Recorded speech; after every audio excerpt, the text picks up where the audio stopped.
The talk about the special Operation Spider Web continues. Mirzian is still in shock from the Ukrainian attacks. He said that Ukraine demonstrated to the world that strategic aviation is so vulnerable that it allows special services to do without missiles. Operation Spiderweb was successful against us. We must also admit this. To some extent, it is possible not to be shy about adopting the methods that the Ukrainians used as part of this operation. In fact, what Ukraine did, and why it is dangerous, and why it will have very serious external consequences. Ukraine showed how strategic aviation can be attacked without missiles. And Ukraine showed how, in principle, strategic enterprises can be attacked without missiles. Bring a truck filled with BP. With drones with powerful supplies and go ahead. You have a flight time of 30 seconds, so to speak, to the target. No one will have time to react. The Zetniks are scared by the statement of the kid, who hinted that there are no places left in Russia where they can keep their aviation. The kid promised that even harsher consequences await Russia. Somehow, Ukrainian officials, including Zelensky, have become bolder after this. He says that they are somewhere a few steps away from victory over Russia. This is the first point.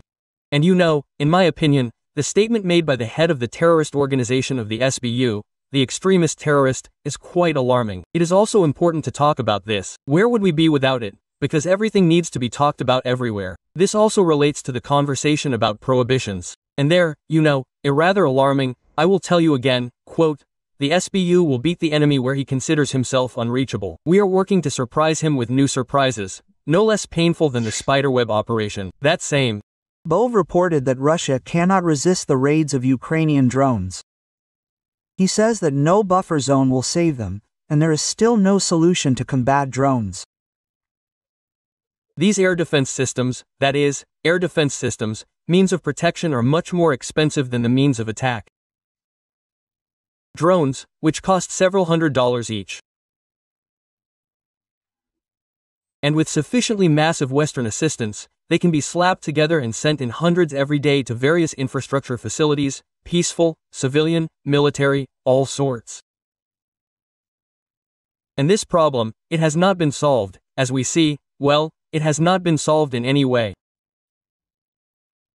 The strikes, which began for a minute only in 23, the first drone flew to the Kremlin, and since then these strikes have only are growing. This problem has not yet been solved.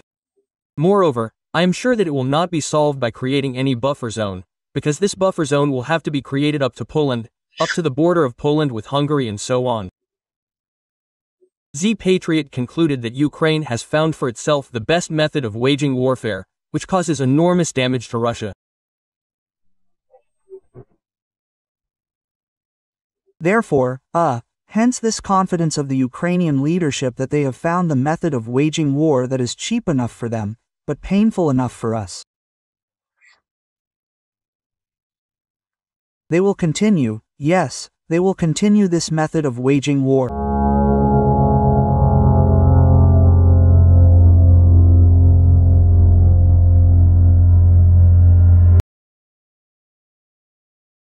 Военкор Александр Коц всерьез напуган. Он сообщает, что в России не осталось безопасных мест. Украина может ударить в любой момент и куда угодно. Нет теперь безопасных мест. Я не знаю, что будет следующее. Удивительно, что критическое мышление проснулось лишь у Ходоренка и Коца, которые смогли сделать вывод, что российская военная инфраструктура – это законные цели. Что произошло у нас по всей стране с самолетами? Я вот честно скажу, я не склонен это квалифицировать как террористические акты. Мы все-таки воюем, у нас идет тяжелый затяжной конфликт. Он также додумался до того, что Украина способна проводить успешные операции, в то время как остальные зетники закрывают глаза на очевидные вещи и пытаются приписать наши достижения другим странам. Им очень не хочется признавать, что Россия напоролась на серьезного противника, который может дать им отпор. Я вот тоже не сторонник все валить на западные спецслужбы. У нас многие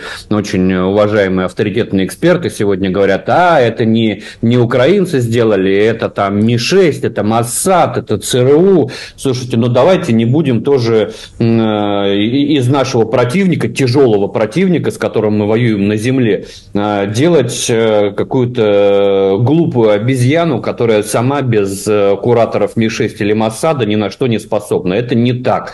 Украинцы очень изобретательны, очень хитры. Коц продолжает блистать умом. Понемногу до россиян начинает доходить, что они до сих пор не готовы защищать свою инфраструктуру от ударов. Вопросов очень много. Во-первых, мы оказались совсем не готовы к тому, что тыла нет. При вот этих технологиях вопрос применения FPV-дронов в глубоком тылу, был вопросом времени. Вот, пожалуйста, это время настало. Военкор сообщил, что россияне начали замечать обещания укрыть российские аэродромы, которые не были выполнены. У нас сейчас достают ролики 21-го, по-моему, года, где у нас бывший руководитель Министерства обороны говорит, что началось строительство железобетонных укрытий на аэродромах. Где эти железобетонные укрытия? Полковник объяснил своим зрителям, что Россия не может ликвидировать ракеты, которые поставляются в Украину.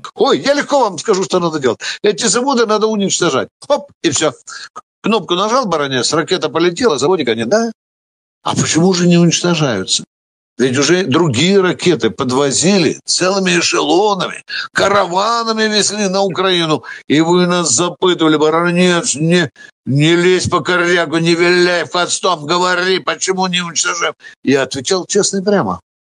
Или не можем, или нет команды. Второе, мне кажется, смешным.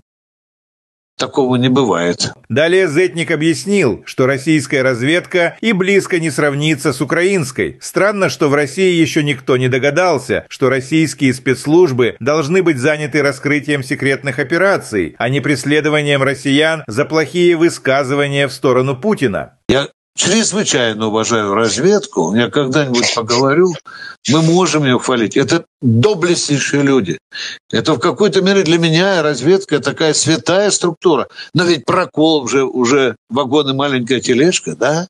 Начинаешь с того, что как были просчитаны возможные результаты начала специальной военной операции, а потом дальше. А потом мы вдруг стали думать, чесать репу, что у нас нету разведывательных структур на территории Украины. Да.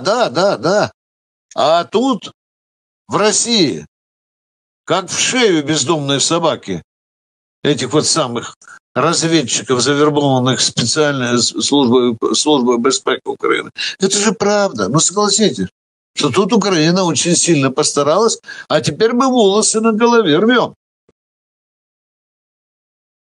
Соловьев заявил, что в России до сих пор отсутствует эффективная система противовоздушной обороны. Его возмущает тот факт, что массовые группы дронов беспрепятственно долетают до Москвы. Военный эксперт подтвердил, что в стране почти не осталось ракет и установок. Их попросту не хватает для защиты такой огромной территории. Возникает закономерный вопрос. Зачем Россия стремится захватывать новые земли, если не в состоянии обеспечить безопасность даже собственной столицы? Тем временем Соловьев продолжает искать виновных и, по всей видимости, снова требует жестких мер. Военблогер Евгений Гольман также выражает недовольство, заявляя, что на фронт направляют неисправную технику, которая не приносит никакой пользы. С критикой выступает и Калашников. По его словам, завод «Артем» продолжает работу даже после 6 ударов, а сами удары он считает бессмысленными. Он сомневается, что Россия вообще способна точно попасть в цель. Но меня вот что удивляет, знаешь, Андрей Александрович, меня удивляет, когда я смотрю, как мы каждый раз там страдаем от их налетов вглубь нашей территории и не делаем элементарных выводов. И для того, чтобы долететь куда-то, они должны пролететь большое количество областей. То есть, все же понятно. Неужели сложно тихо и спокойно выставить систему, позволяющую сбивать, знаешь, первую область ближнюю пролетели, 10% сбили, еще 10%, еще 10%. То есть уничтожать по мере продвижения. Не говорить, над нами пролетели. То есть делать эшелонированную разумную систему. Плюс, сколько мы будем еще делать вид, что лазера не существует? Израильтяне вовсю уже работают, сбивают БПЛА лазерами. Китай предлагает все технологии. Мы пионеры в вопросах лазеров. Где эти установки у нас? Где? Владимир Владимирович, ну а мы находимся в дефиците средств поражения противовоздушных, как в ракетах, так, собственно, и в установках. Это реальная проблема. Территория у нас очень большая, обширная. И, к сожалению, западные спутники военные, которые предоставляют карту радиолокационного покрытия, особенно в военных диапазонах, там назовем, они позволяют определить свободные зоны от наших комплексов ПВО, где можно проскочить. И, собственно, из-за этого строится маршрут. А как могут быть зоны свободные? Что мешает делать ПВО подвижным? Ну и есть подвижно, оно постоянно перемещается, мы постоянно его меняем, да, и находим, и делаем так называемые засады, то есть на местах движения выставляем, но, к сожалению, я говорю, они доуточняют эту обстановку. Поэтому какие-то комплексы маскируются и не включаются в этот момент, когда идет проход. Какие-то начинают работать, то есть, условно, только дежурные какие-то средства, какие-то работают. Знаешь, Саш, я, честно говоря, в бешенстве. Я когда читаю хохлядскую пропаганду о том, что они в очередной раз нанесли удар по какому-нибудь нашему объекту в глубине, я вспоминаю твои посты на эту тему. Сколько лет мы об этом говорим? Кто вообще отвечает за общую систему ПВО в стране? Элементарные вещи. Там несколько тысяч километров летит эта хрень. Это вещи настолько простые, настолько базовые. По поводу автомобилей, которые передавала нам Омская администрация всяких областей. Ребята, не позорьтесь, вы за все это время передали только эту тачку, которую мы даже ремонтировать не стали, потому что она уже столько сама не стоит. На самом деле мы устали ремонтировать это говно, ведра с болтами. Я знаю глав администрации, которые по 5-7 автомобилей передают в месяц, но это не Омская область. Поэтому заберите свое говно и жуйте его дальше сами, позорники, блядь. А то придумали, где, куда вы ее дели, да вон она стоит, блядь. Никому не нужна. Сообщает о том, что бьют по заводу Артема. Там, где Альгу, по-моему, делает систему залпового огня, если не ошибаюсь, ракеты там собирают. На моей памяти, по-моему, 6-й удар по заводу Артема. И как мы с вами предупреждали в прошлой передаче, в одной из прошлых передач, так заводы не вводятся в строй. Видите, он работает. Для того, чтобы вывести завод на полгода, помните, мы показывали, нужно несколько десятков уложить, несколько десятков крупных боеприпасов в определенном порядке. Как во время войны бомбили, туда не было крылатых ракет. И этого же не случилось. И что толк? По Артему вы стукнули в очередной раз. Я могу предсказать, что он будет снова, возобновить свою работу. Что это за странное возмездие? Почему оно, как говорится, мимо цели фактически? У каждой страны есть центральный, национальный банк и прочее, прочее. И эти цели, они не поражены. И поэтому, получается, вы бьете из пушек по воробьям. А то, что Киев окуривается дымом, знаете, от дыма, собственно говоря, возмездие не получается, друзья. У нас выбора не было. Они бы напали на нас, и было бы все в 10 раз хуже. Путин 8 лет тянул. 8 лет. Денацификация. Процесс многослойный. Я вообще сразу скажу, что в этом смысле мое мнение абсолютно радикальное. Я считаю, что даже само понятие «Украина» не должно существовать в будущем. И понятие «украинец» не должно существовать в будущем. Дело не в нашем политическом режиме, ни в чем-то другом. Просто им не нужна такая большая самостоятельная страна, как Россия. Здравствуйте. Как всем известно, в конце февраля 2022 года в Россию прилетел такой черный лебедь, который черный лебедь, что ж ты вьешься над моей головой. То есть, если так называются некоторые непредусмотренные неожиданности, которые разворачивают весь ход вещей в черт знает какую сторону, то у нас нет. И лебедь был заботливо выращен в инкубаторе, и в черный цвет его красили кисточками специально отряженные люди. И полетел он, так сказать, вслед за предводителем стерхов. Так что это лебедь какой надо, лебедь. И летит он, милые мои. Вот что началось сейчас? Вот сегодня идет, то есть совершенно слово «нормальный» язык отказывается произносить «война». И появляются мнения, а вот вы знаете, когда она закончится победой, то все будет отлично, потому что мы опять соединимся по-братски, ну если не все, то почти все, конечно, с Украиной, с Белоруссией. И вот будем строить новый СССР. Ну, может быть, не такой социализм, как был, но мы возьмем все лучшее, а худшее не возьмем, и все будет прекрасно. Опа, и тут становится понятно, зачем и откуда у нас Николай Николаевич Платошкин, который левой рукой за социализм и СССР, а правой рукой за войну. Зачем у нас Спицын, который, да, конечно, железные когорты, вслед за знаменами со Сталиным, и Андрей Фурсов, который во многом ведь хороший историк. Но взгляды, что касается сталинизма, социализма и СССР, ребята, вдруг все как-то проявляется. И вот эти мысли, что все будет хорошо, да. Всем привет от Михаила Евграфовича Салтыкова-Щедрина. Все-таки человек был государственный, губернаторские функции понимал.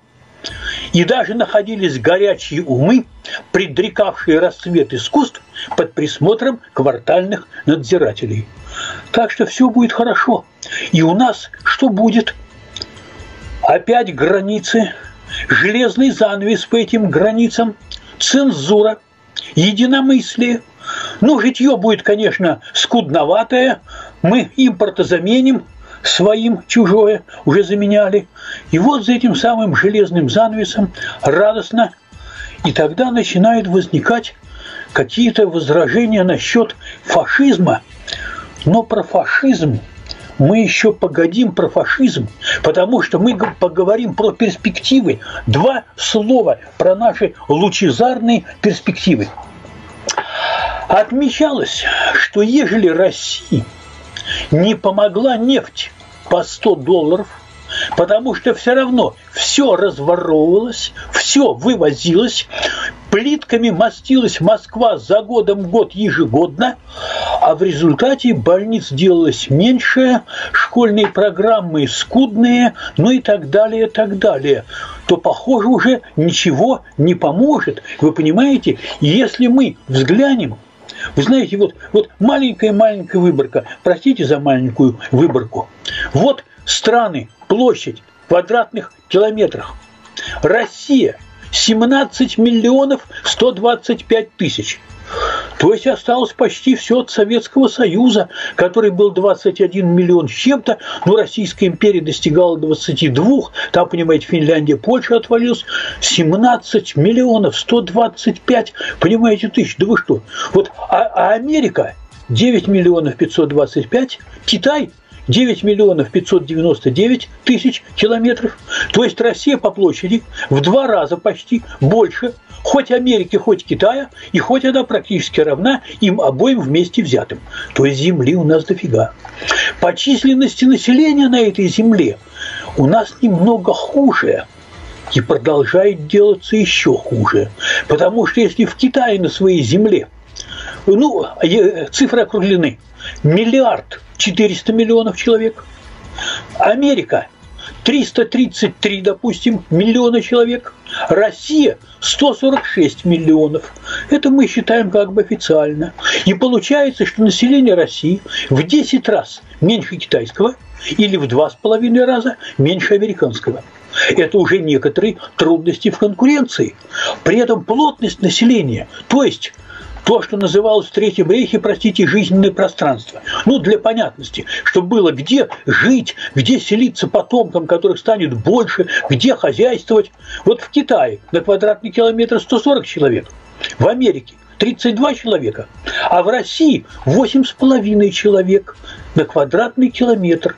И Россия по площади населения, то есть по плотности, здесь правильно сказать, по редкости населения, или по плотности, занимает в мире 180 место из 194 государств.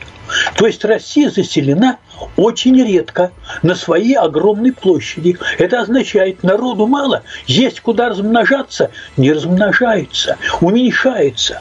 А что касается замечательной деятельности экономической, то вот вам ВВП. Причем в этот ВВП мы всчитываем что? И нефть, и газ, и титан, и алюминий, и все сырье на свете. И получается, тем не менее, что у Китая ВВП 25 триллионов долларов годовых, в Америке 21 триллион, в России 4 триллиона.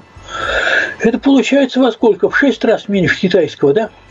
И доля от мирового ВВП в Китае 18,5%, в Америке 16%, в России 3%. То есть здесь очень трудно быть супердержавой.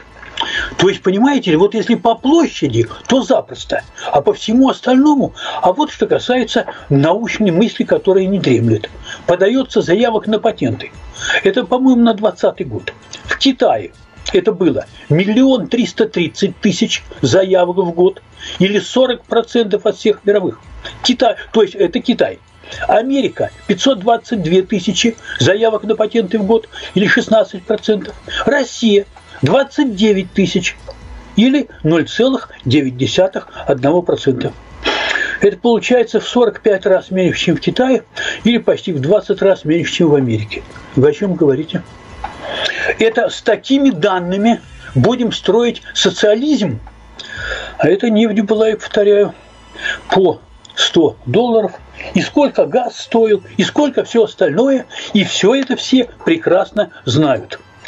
Все это не внушает никаких радужных перспектив. То есть, понимаете, берите вы с собой социализм, капитализм, модернизм, архаизм, еще что-нибудь.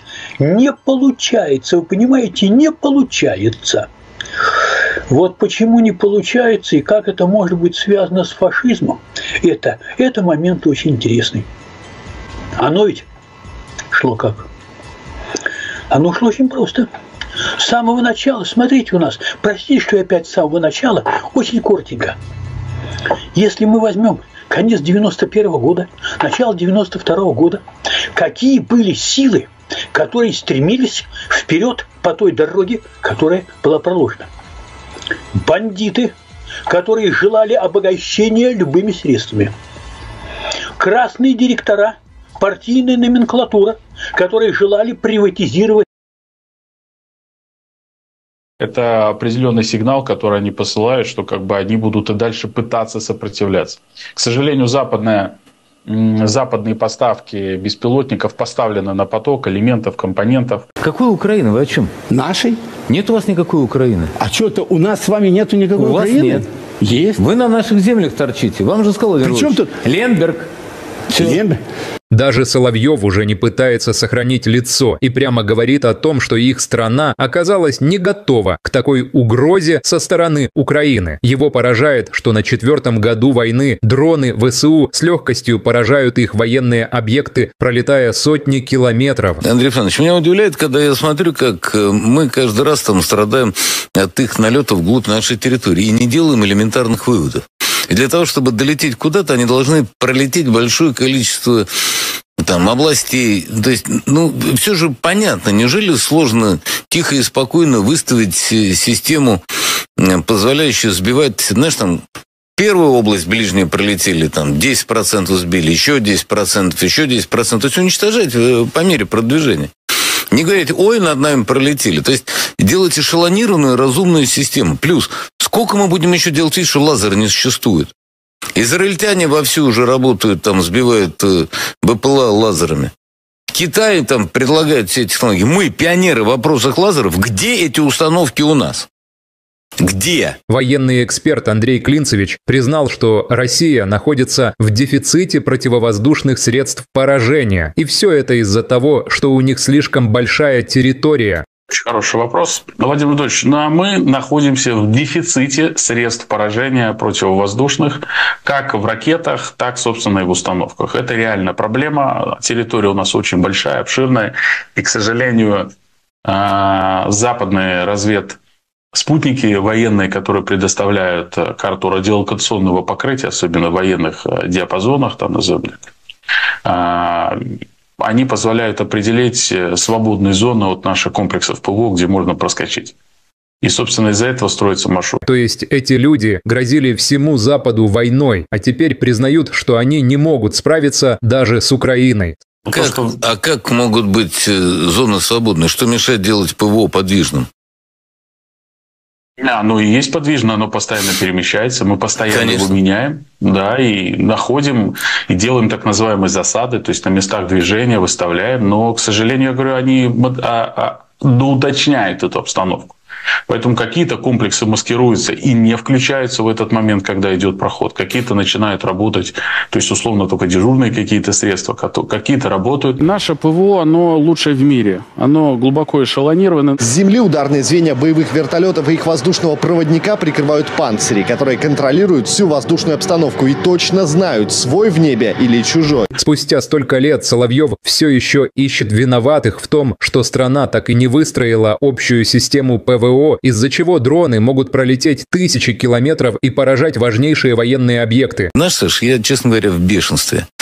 Я когда читаю хохлядскую пропаганду о том, что они в очередной раз нанесли удар по какому-нибудь нашему объекту в глубине, я вспоминаю твои посты на эту тему.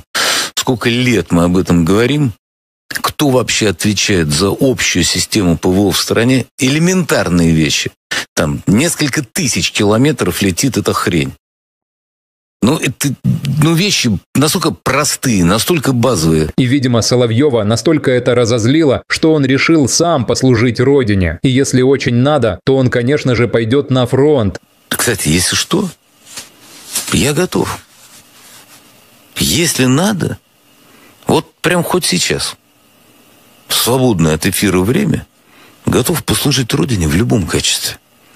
Дед старый. Но если что... Есть еще порох в пороховницах. Так надо ведь. Минобороны бы с удовольствием его приняли. Но все это победобесие заканчивается лишь на словах. Хорошо видно? Это британская НЛАУ. Тынц-тынц, смотришь и работаешь. 95-е, 22-е. Потери несоизмеримы ни с чем. Видео, которое появляется оттуда, снимают срочники. А можно его расстрелять, этого срочника? Вот вывести эту сволочь и перед строем просто расстрелять, как предателя Родины, который просто сейчас работает в интересах врага. Как вообще фуры прошли, кто их осматривал? Сама фраза: «Ой, я не знал, что я везу в фуре». А где ты ее подобрал? А кто ее загружал? Я не знаю. Вот сама формулировка. Вслепую перевез. А ты не смотрел, что у тебя есть? Ты когда документы принимал, тебе не открыли, не показали? Что за дурака включать? А как ты прошел посты ГАИ, взвешивание? Вот все как? Это на 4-й год войны. Это кто за это будет отвечать? Вот самолет догорает. Один.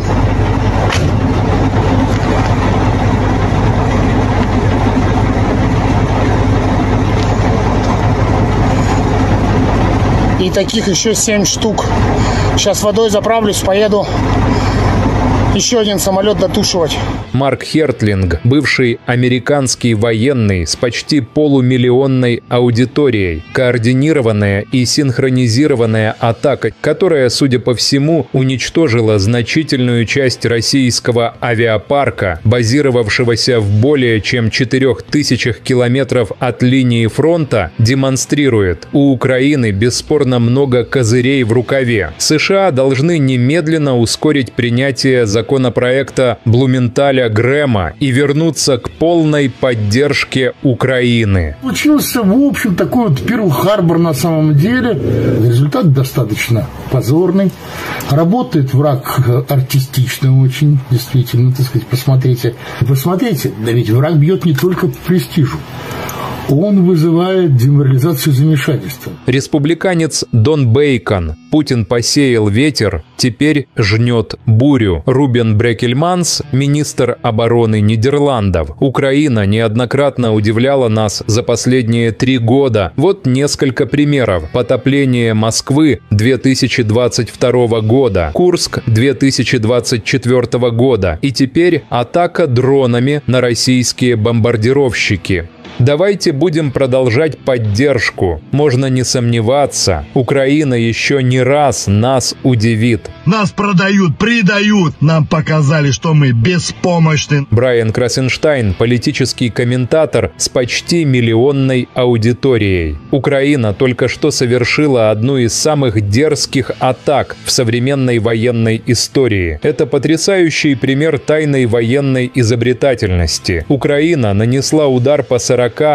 российскому бомбардировщику на 4 разных авиабазах, некоторые из которых расположены на расстоянии до 4400 километров от границ Украины. Последствия колоссальные. Операция в такой глубинке в тылу врага с использованием мобильных замаскированных платформ еще никогда не проводилась, не в таком масштабе и не с таким эффектом.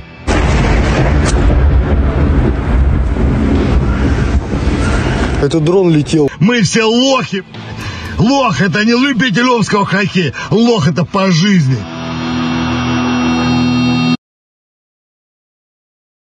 Российский политолог Георгий Бовт признал, что Россия не сможет достичь своих целей, ведь на поле боя явных изменений нет, и никто не примет их условия на переговорах. Результат невозможен на сегодня.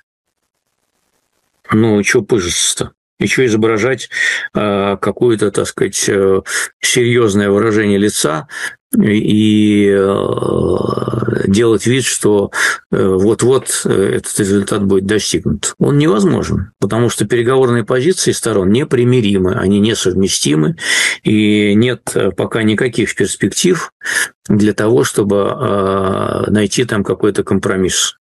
Ни одна из сторон не хочет идти ни на какие уступки. Ведущий Иван Панкин опасается, что после операции «Паутина» украинское военное руководство уж больно осмелело. И приходят заявления, что эта операция была далеко не последней, и Россию ждут еще более страшные удары в самых разных и неожиданных для нее местах. Как-то осмелели после этого украинские официальные лица, причем на уровне Зеленского. Он говорит, что они где-то в нескольких шагах от победы над Россией. Это первый момент.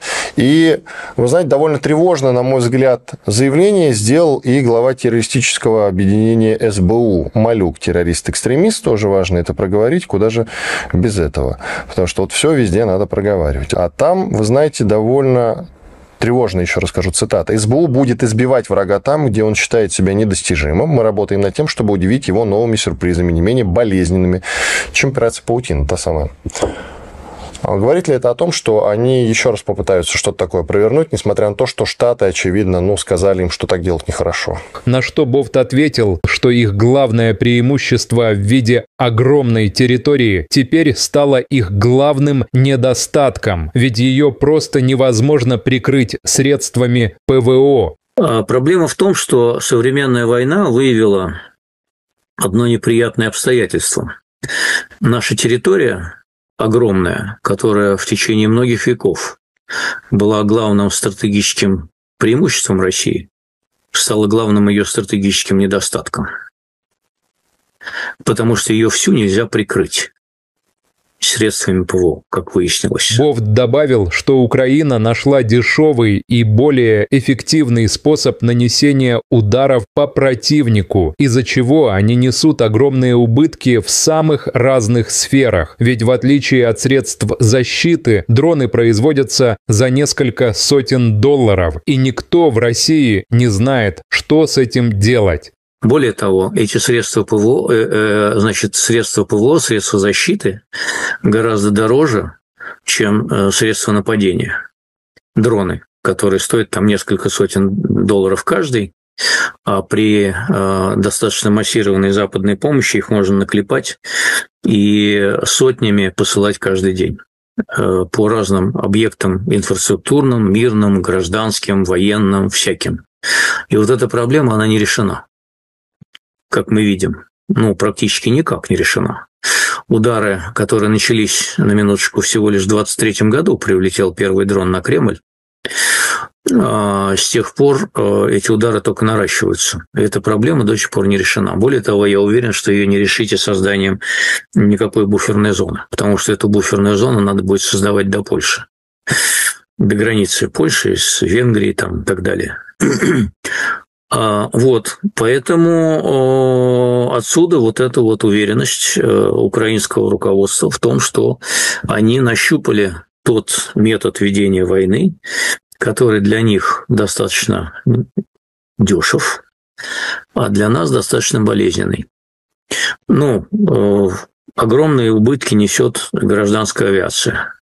Вот еще несколько месяцев наращивания таких ударов, и у нас гражданское авиасообщение на европейской территории будет парализовано. Это экономический ущерб огромный. Если продолжить бить по НПЗ, соответственно, тот же эффект. Это все большие экономические издержки, большие экономические потери. И военного средства против этих дронов пока не найдено. В идеале, конечно, так сказать, ну вот Израиль мог накрыть свою маленькую страну этим самым железным куполом, который и то пропускает удары. А там насыщенность гораздо больше. Соответственно, прикрыть всю территорию России каким-то лазерным оружием – это задача достаточно отдаленного будущего и очень дорогостоящая. Но мне тоже не нравится, что к нам вглубь прилетают. И я жду, когда мы наконец примем системное решение. Потому что я задам простой вопрос. А кто отвечает за ПВО внутри страны? И мы не найдем на него ответа. Ну хорошо, а если у нас средства ПВО упадет на какой-нибудь жилой дом, кто за это будет отвечать? У нас закон это описывает, позволяет. Нам нужно возвращаться к Советскому воздушному кодексу. Фронт не посыпется никогда, потому что мы перешли на новый этап ведения боевых действий. Он заключается в том, что раньше можно было совершить прорыв обороны и выйти на оперативный простор. То есть ты в тыл мог войти и дальше. Сейчас это технически сделать нельзя. Почему? Сейчас штурмующие подразделения идут 2, 3, 5 человек. Никто не штурмует огромные, не идут колонны танков. Идет война дронов. Зона сплошного поражения, вот эти 10-15 километров, это зона смерти. Там можно перемещаться в плохую погоду очень быстро на мотоцикле. Все. И противник сейчас наладил производство дронов в Прибалтике, в Европе, защищен от наших ударов. И в их понимании этот процесс не остановится никогда. Потому что на $1 миллион можно сделать там сотни тысяч дронов. Это не снаряды, это совершенно другие деньги. Операторы дронов несут очень маленькие потери. Человек, который сидит в подвале, 18-летний, умеет делать джойстиком, на дистанции 30 километров у него зона сплошного поражения. Дроны залетают. Поэтому ему что, в тыл стрелять, прорваться, что тогда вперед. Поэтому мы идем достаточно последовательно. Сказать, что вот он сейчас прям провалится и что-то у них случится, нет. Когда беспилотники летят над мертвыми городами и деревнями, где нет никого, и ты выискиваешь, где же эти ребята спрятались, то есть это очень сложно достаточно. Потому что вроде бы пустынное место, начинаешь двигаться, из всяких углов и щелей начинают вылетать беспилотники, извиняюсь за выражение, наносить удары по нашим колоннам. Сам способ ведения войны изменился. Они нашли решение для того, чтобы не проиграть войну. Они отгородились от нас стеной дронов. И теперь большая часть военных даже получают ранения, кого-то убивают, но даже не видят противника. Какой Украины? Вы о чем? Нашей? Нет у вас никакой Украины. А что это у нас с вами нету никакой Украины? У вас нет. Мы ни с кем не хотим воевать. Россия никогда ни на кого не нападала. Это удивительно, когда великая и могучая страна никогда ни на кого не нападала. Она только защищала. У нас в стране больше нет авиационных инженеров, у нас нет людей, которые... Довести какую-то хреновню 80 лет назад, которая была создана Великим Советским Союзом, сделать ей замену. Требуются вот эти годы и эти миллиарды? То, что можно сделать в авиамоторном кружке гребаном.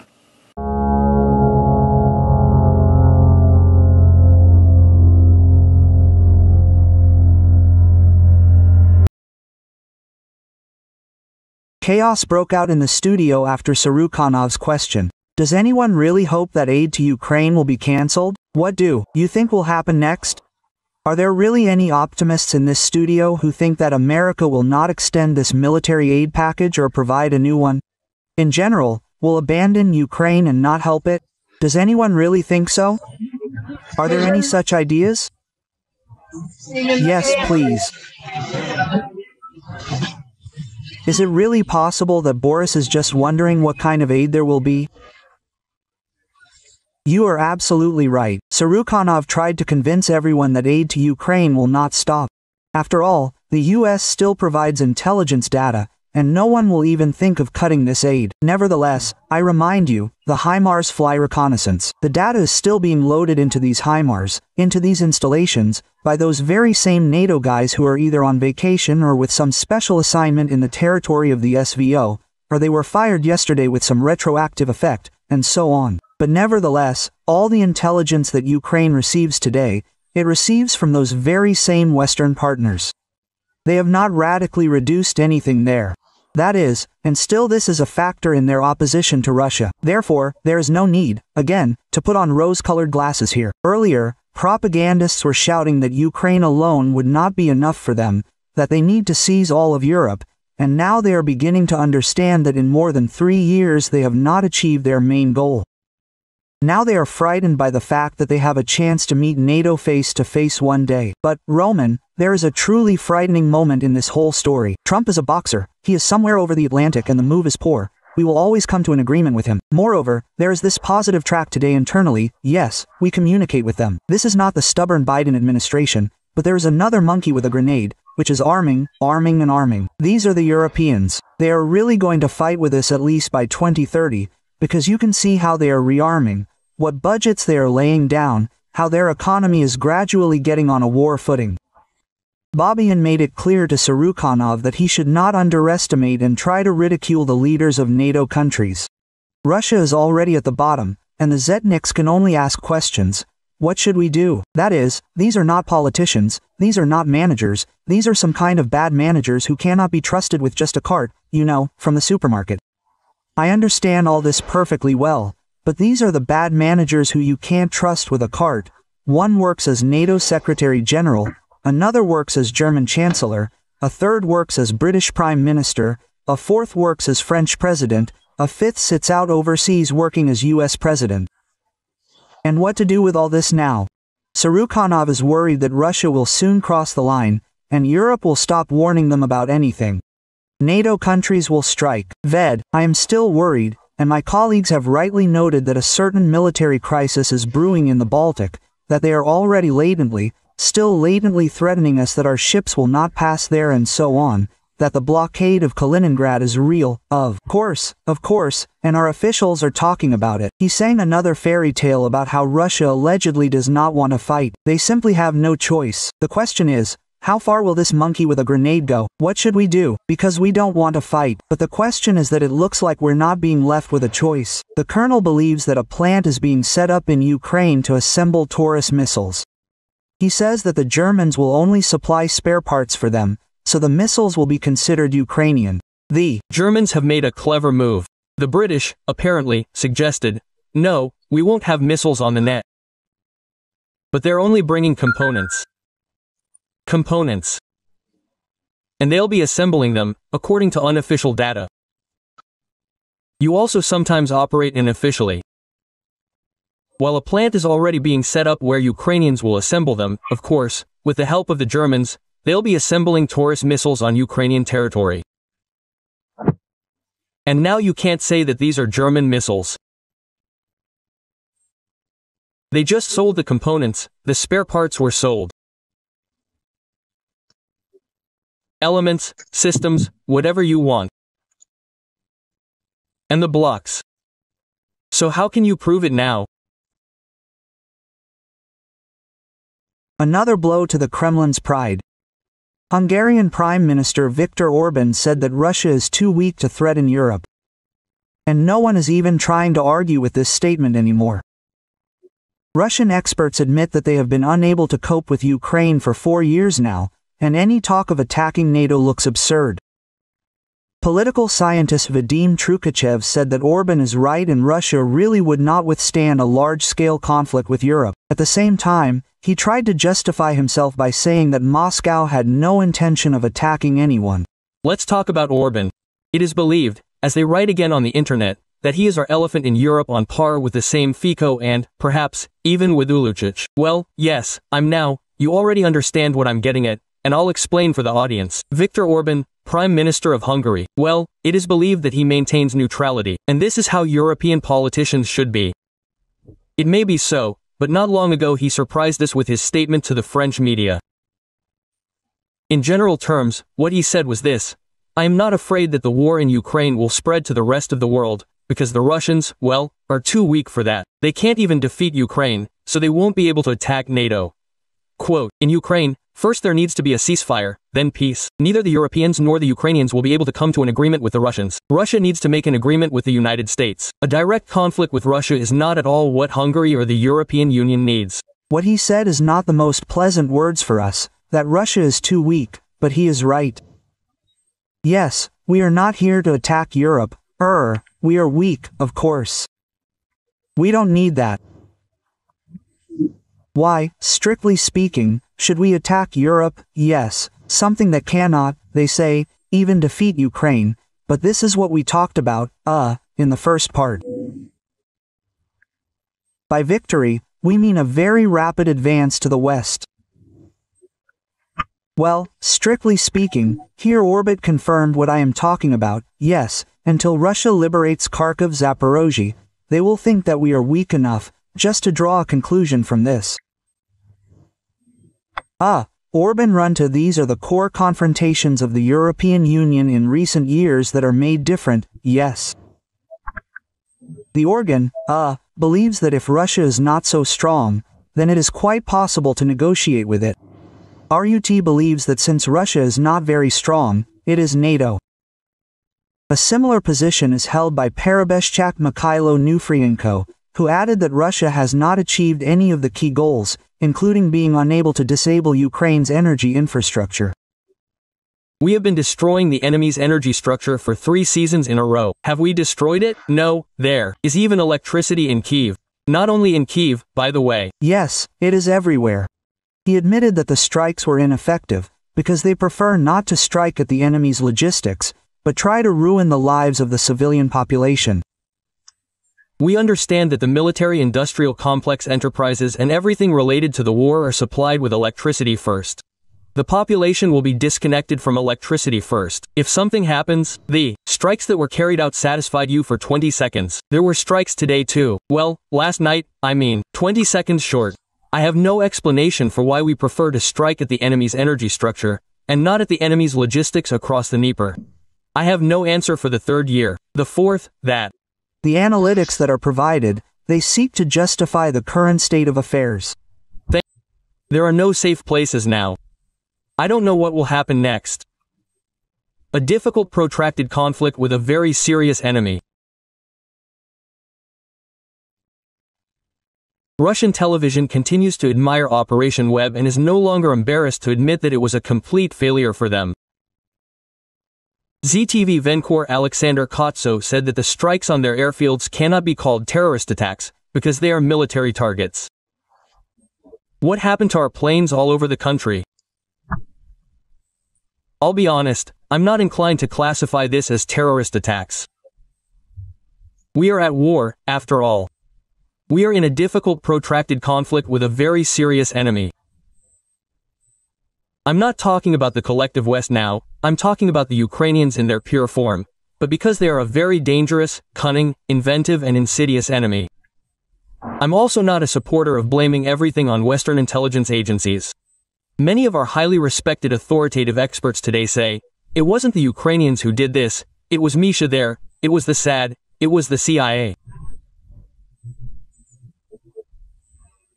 Listen, let's not turn our enemy, the heavy enemy we are fighting on the ground, into some kind of stupid monkey that is incapable of anything without its curators Mishesti or Masad.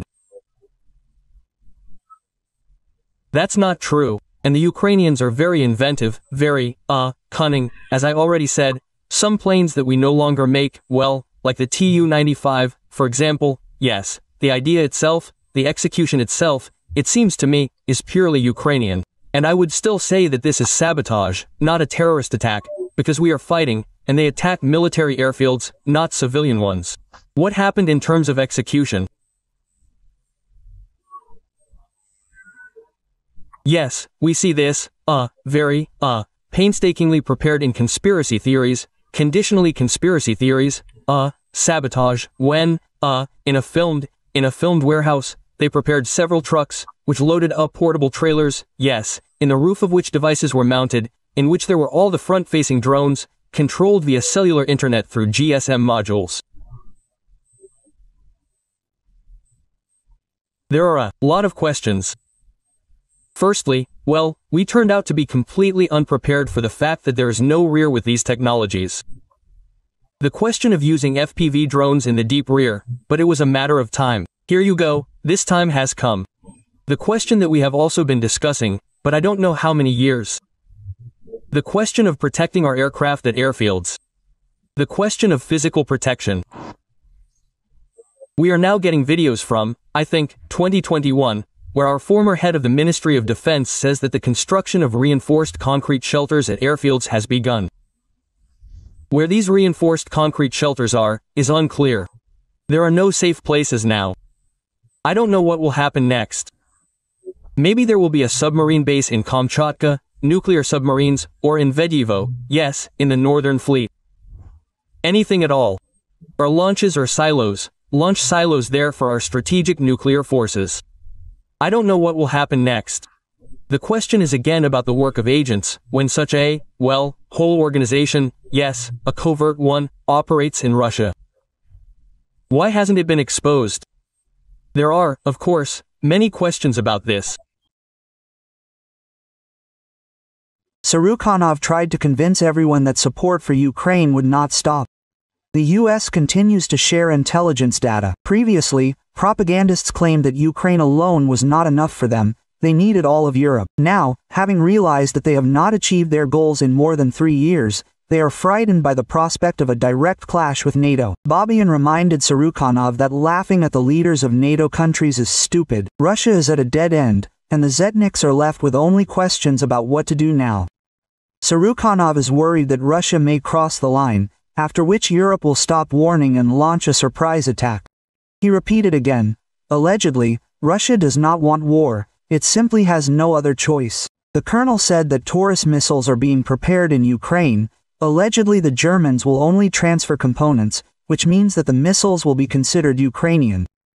What do you think will happen next? Well, are there really any optimists in this studio who think that America will not extend this military aid package or will not allocate a new one? Basically, will abandon Ukraine and will not help it? Well, is there really anyone who thinks so? Are there really such jokes? Are there such people? There are some. Please, 3 Felipes, really, will this one not extend another one? Nevertheless, let me remind you, intelligence data is still flying. These very same NATO guys are loading these installations into these HIMARS. Today, they are on the territory where the joint operation is being conducted, either on vacation, or with some special assignment, or they were fired yesterday retroactively, and so on. But nevertheless, all the intelligence data that Ukraine receives today, it receives from those very same Western partners. They have not radically reduced anything there. That is, and all the same, this is still a factor in their opposition to Russia. So, again, there is no need to put on rose-colored glasses here. But, Roman, there is a truly frightening moment in this whole story. Trump is a boxer, he is somewhere over the Atlantic and the going is poor. We will always come to an agreement with him. Moreover, there is this positive track today internally, yes, we communicate with them. This is not the crazy Biden administration, but there is another monkey with a grenade, which is arming, and arming. These are the Europeans. They are really going to fight with us at least by 2030, because you can see how they are rearming, what budgets they are laying down, how their economy is gradually getting on a war footing. That is, these are not politicians, these are not managers, these are some kind of bad managers who cannot be trusted with just a cart, you know, from a supermarket. I understand all this perfectly, but these bad managers who you cannot trust with a cart, one works as the Secretary General of NATO, the other works as the Chancellor of Germany. denounced him as the U.S. president. And what to do with all this now? Here, Roman, is the big question. Where will all this lead? I am still worried, and my colleagues have rightly noted, that a certain military crisis in the Baltic is brewing, that they are already still latently threatening us, that our ships will not pass through there and so on, that the blockade of Kaliningrad is real, of course, and our officials are talking about this. The question is, how far will this monkey with a grenade go? What should we do? Because we don't want to fight, but the question is that, it seems, we are not being left with a choice. The Germans went for a cunning move. The British, apparently, suggested, no, we will not send missiles to Ukraine. No, they are only transporting components. And they will assemble this for now according to unofficial data. You also sometimes operate unofficially. While a plant is already being created, where Ukrainians will assemble, of course, with the help of the Germans, they will assemble Tauruses on the territory of Ukraine. And now it is impossible to say that these are German missiles. They simply sold, component parts, spare parts were sold, elements, systems, whatever you want. Well, and blocks. Well, how now, how will you prove it? And what to do with those we free? Can you imagine what kind of enemy agents we will acquire? This has never happened before. Russian radio suddenly announced that they do not need to seize Ukraine after all. After so many years, it is obvious to everyone that Russia does not have the strength to achieve its goals. Because of this, propagandists received a new task, namely, to convince the people that they need the entire territory of Ukraine, because they do not have the money to restore the destroyed cities. Russian military experts and colonels said that viewers are demanding new victories and conquests. But this turned out to be not so simple, because they have been brainwashing the people for years, and many are now demanding to go to the borders of 1939. And propaganda has to find an excuse and explain that this is still impossible. Are we going to take Ukraine? Please, Mikhail Vladimirovich, that is true. As soon as we broke through to the Dnipropetrovsk region, Viktor Nikolaevich and I were inundated with letters. Take and that's it, there's no point in arguing here. And we'll just talk, the difference is where to go. Basically, you could say, to the borders of 1939. That's it. Let's try to lay out the cards on the table, so to speak. First, the attitude of society. Well, the Ukrainians have shirkers, we have relaxers. Will they lay down their heads, yes, for this Ukraine or what? Got it. Thanks for the answer. And then the economy. Let's see what state the economy is in now. That is, state propaganda has just admitted that the Russians themselves no longer want to sacrifice their lives for the sake of territories. And they also said that they don't even have the money to restore the cities that were captured 3 years ago. And what can we say about new conquests? Mariupol. Like Mariupol, when you look at it, it's like a picture. And people already live the same way as, say, in Kazan. Not yet. And why didn't we restore Azovstal? It's up in the air. It means there wasn't enough money and specialized forces that restore such production. And what kind of plant was it? That is, they came to the territory of Ukraine, burned the cities, and now they say that they won't be able to restore all of this. What can I say? A real liberation.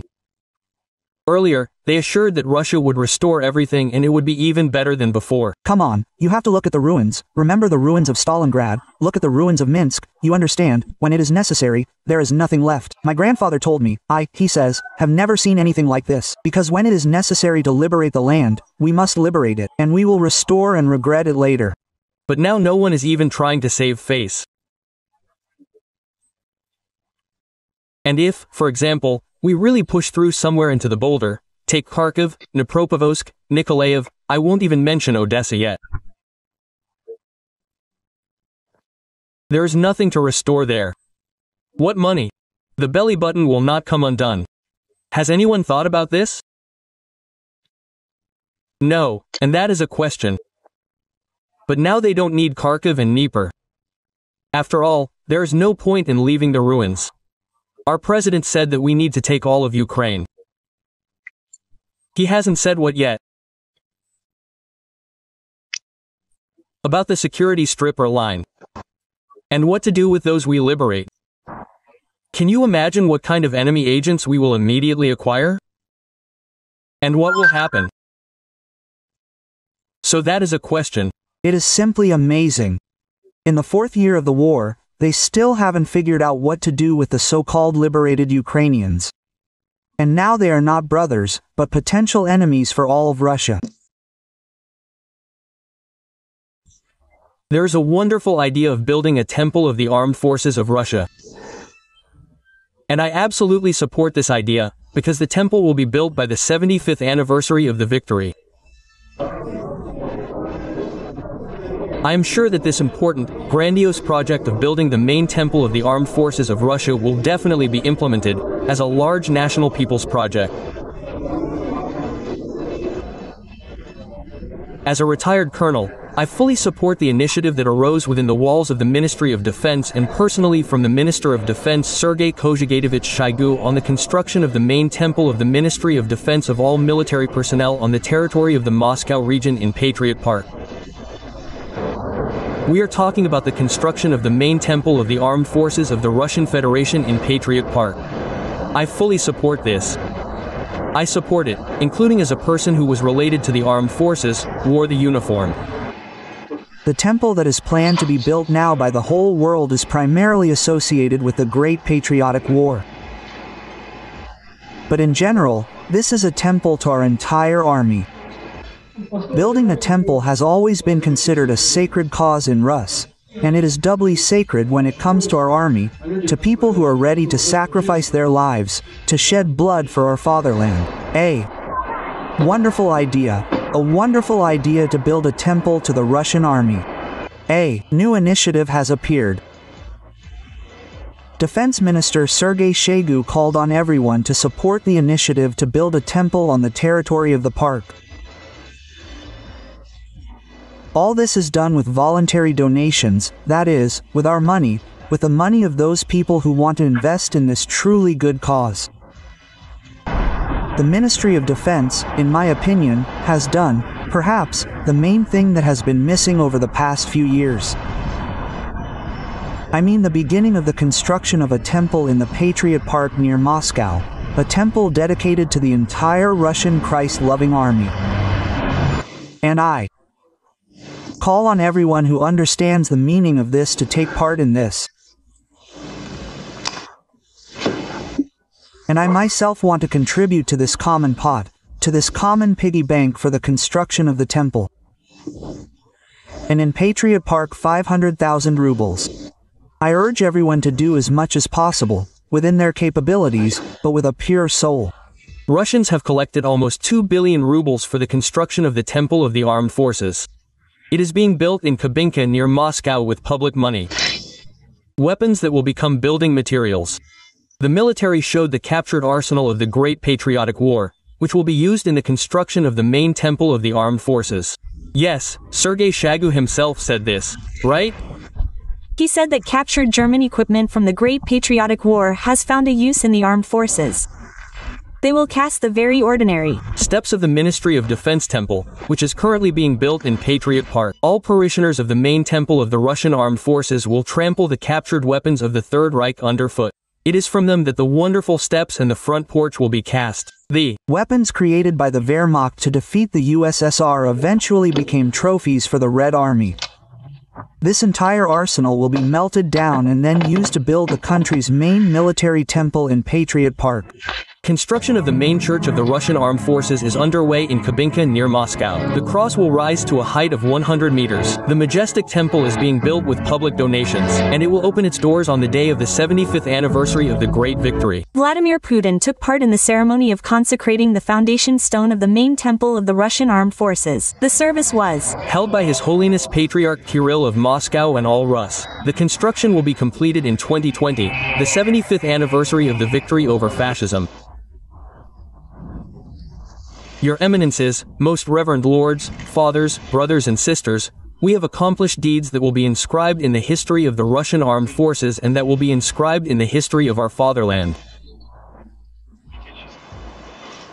The foundation of a temple in honor of our victory has been laid. The head of state called the laying of the stone an important historical event in the spiritual life of Russia. Today, the first stone will be laid in the foundation of the Cathedral of the Resurrection of Christ. It will become the main temple of the armed forces, another symbol of the inviolability of our national traditions. There's not a single random characteristic here. The height of the small domes is 1418 cm. The Great Patriotic War lasted 1418 days. The diameter of the so-called drum of the main dome is 1945 cm. The 45th year of the Great Victory. Colleagues, we will have the main temple of the armed forces of Russia.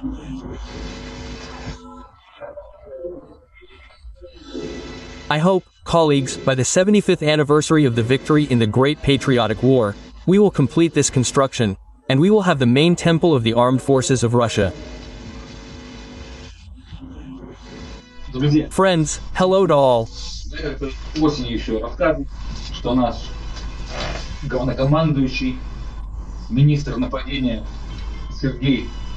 I once told you in the fall that our shitty commander, the Minister of Attack Sergei Kujabadik, Shoigu, began to build a magic temple, a huge one, a temple of the Russian military forces, where he would train combat mages and serve, accumulate mana, and where combat mages of the priests would also be trained, who would be thrown into the enemy's rear to send a curse on the state and steal mana from them.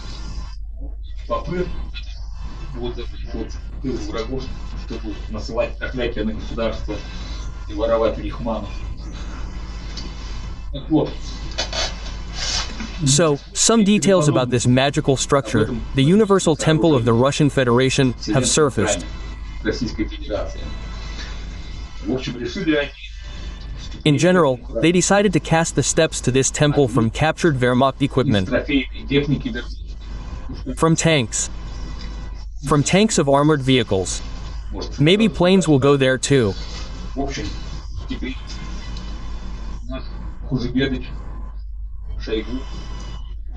In general, now our Kujabadich Sergei Shoigu has issued an order to all his combat mages to go to museums, to villages, to forests, to collect Wehrmacht equipment, to transport it to the Ural Mountains to a smelter, where this equipment will be melted down, and steps for the Universal Temple of the Russian Armed Forces will be cast from it for combat mages.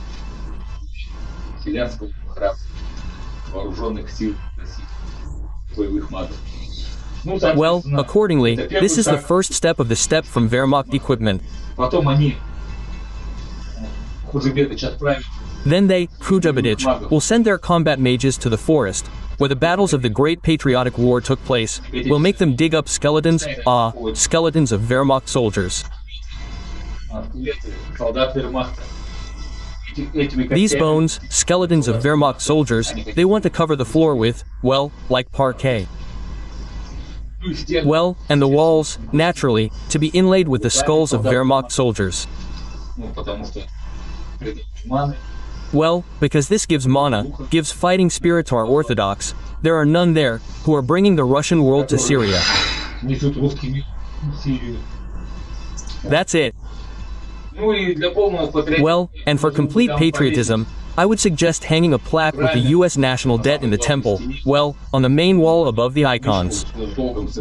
The American national debt threatens the entire world economy. These are the words of Vladimir Putin at the summit on air. The Russian leader gives a press conference and many questions are devoted to solving global financial problems.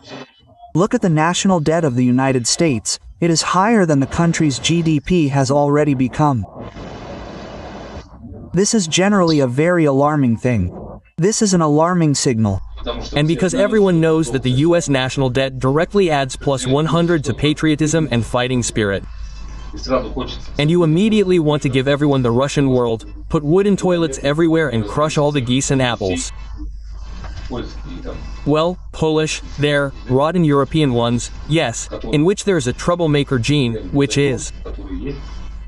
An orthodox Russian person should not under any circumstances, because you can become infected with the troublemaker theory and Russophobia. Russophobia is our main enemy. Perhaps the main change of this year was Russophobia, spreading to the world from America like an infectious disease. Russophobia, in fact, is a weapon that is used.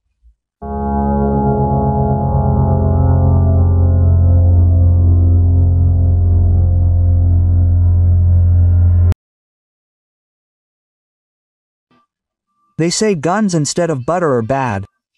But what if they use missiles instead of butter?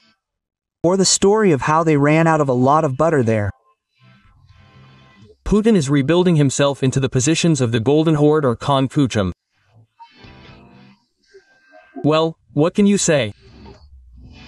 If the Lord wants to punish a state, he deprives it of its mind. In strategic terms, well, Vladimir Vladimirovich Putin has very successfully driven Russia's head into a soldier's boot or a Valenki. Well, we are lying there now and, accordingly, enjoying the smells. Apparently, the so-called SVO is gradually turning into a special economic operation in Russia.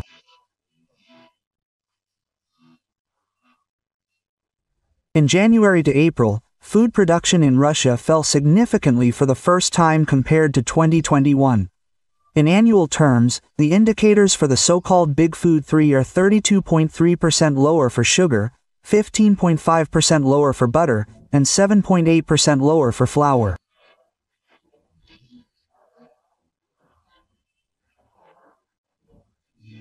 Moreover, not only the overall annual indicators are falling, but also those characterizing production in a certain period of time. For example, in April, Russia produced 35,000 tons less sugar than in the same period a year earlier, 108,000 tons less butter, and 72,000 tons less wheat and wheat rye flour, respectively. Have you noticed a decline in living standards lately? Yes, a significant decline. Goods are more expensive, especially food, and pensions, are not growing very much. Everything is getting more expensive. There is no increase. We are standing still. Yes, everything has become more expensive, especially housing and communal services have become more expensive and food products. A decline, yes. All 100% of the standard of living, that is, prices are growing for the worse. Housing and communal services tariffs are also growing. So, of course, it is felt, but pensioners' pensions are not really increasing. Formally, the Russian Federation is supposedly considered one of the leading producers and exporters of food in the world. And from this point of view, it would seem that it should not have any problems or difficulties with food. But, as it turned out, its agriculture largely depends on external supplies, from seeds to technologies for growing and processing agricultural products. Accordingly, under sanctions, its agriculture began to sag, who would have thought? To this were added crop failures of certain crops. This is understandable, as well as the peculiar, in other words, tough credit and monetary policy of the local central bank in the context of permanently growing war expenses. Loans for agricultural producers, simply put, became unavailable. Various programs to support the village began to dry up significantly or even cease altogether. For example, today, butter production in the Russian Federation has ceased to be profitable and is now staggering at the so-called break-even point, confidently trying to lean towards the minus.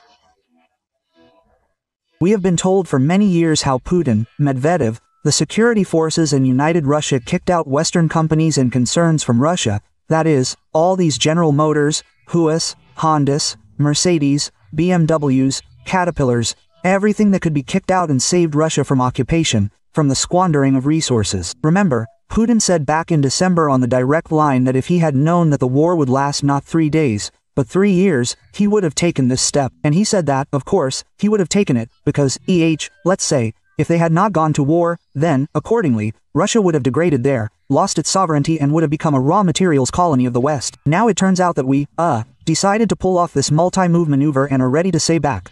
Take everything you want, all the mineral wealth, just lift the sanctions, return our palaces, castles, make us handshakeable again. so that they don't charge us for nullifying the Constitution, there, usurping power, falsifying elections, political repression. How are things in the village in general? Do you have any production? What kind? There are none. There used to be a collective farm. Everything was in disrepair. There is nothing.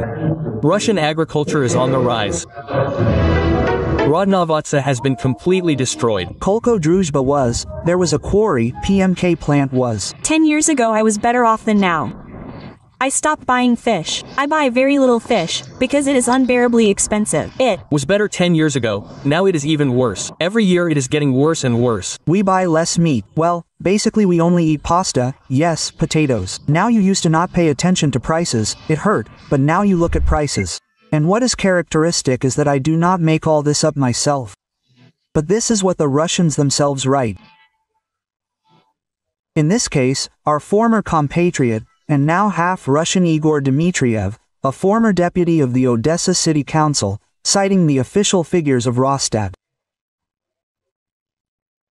I am even afraid to imagine what is happening there unofficially, so to speak, in reality. Russia has finally caught up and surpassed America. The prices for many products in Moscow turned out to be significantly higher than in New York. Just compare these figures. The difference was tens, and for some products even hundreds of rubles. Some things turned out to be a little cheaper. But inflation in Russia last year was almost 10%, and in the USA it was below 3%.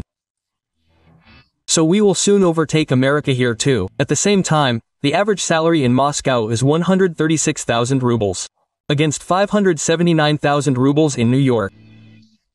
It turns out that Muscovites, earning 4 times less than New Yorkers, are forced to spend much more on food. In order for 140 million to be good, the war must end, because the war drives these 140 million into an absolutely horrific future. And it is almost impossible to return from this future. But for the one who is called the president, this is all completely wrong. It is important for him to maintain his position, and for this he is ready to sacrifice the remaining 140 million in tenders easily, simply without any stress. Therefore, yes, from the point of view of the Russian economy, it is better for the war to end, for soldiers not to die, for such gigantic amounts of money not to be spent on weapons. But this is such an abstract construction. And this topic really does not interest anyone. Absolutely everyone in Russia is only interested in how to stay in the vertical of power, how to make the president love you. That's why all the pads are talking to the president, and the president needs a war, it's a guarantee of his power. That's why everything that's happening means the destruction of the Russian economy, the destruction of its future.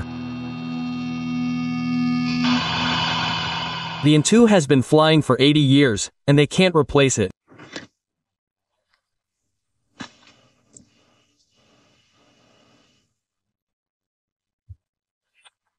And in April of 25, a contract was signed with UZGA to refine the prototypes, and the design problems are being eliminated.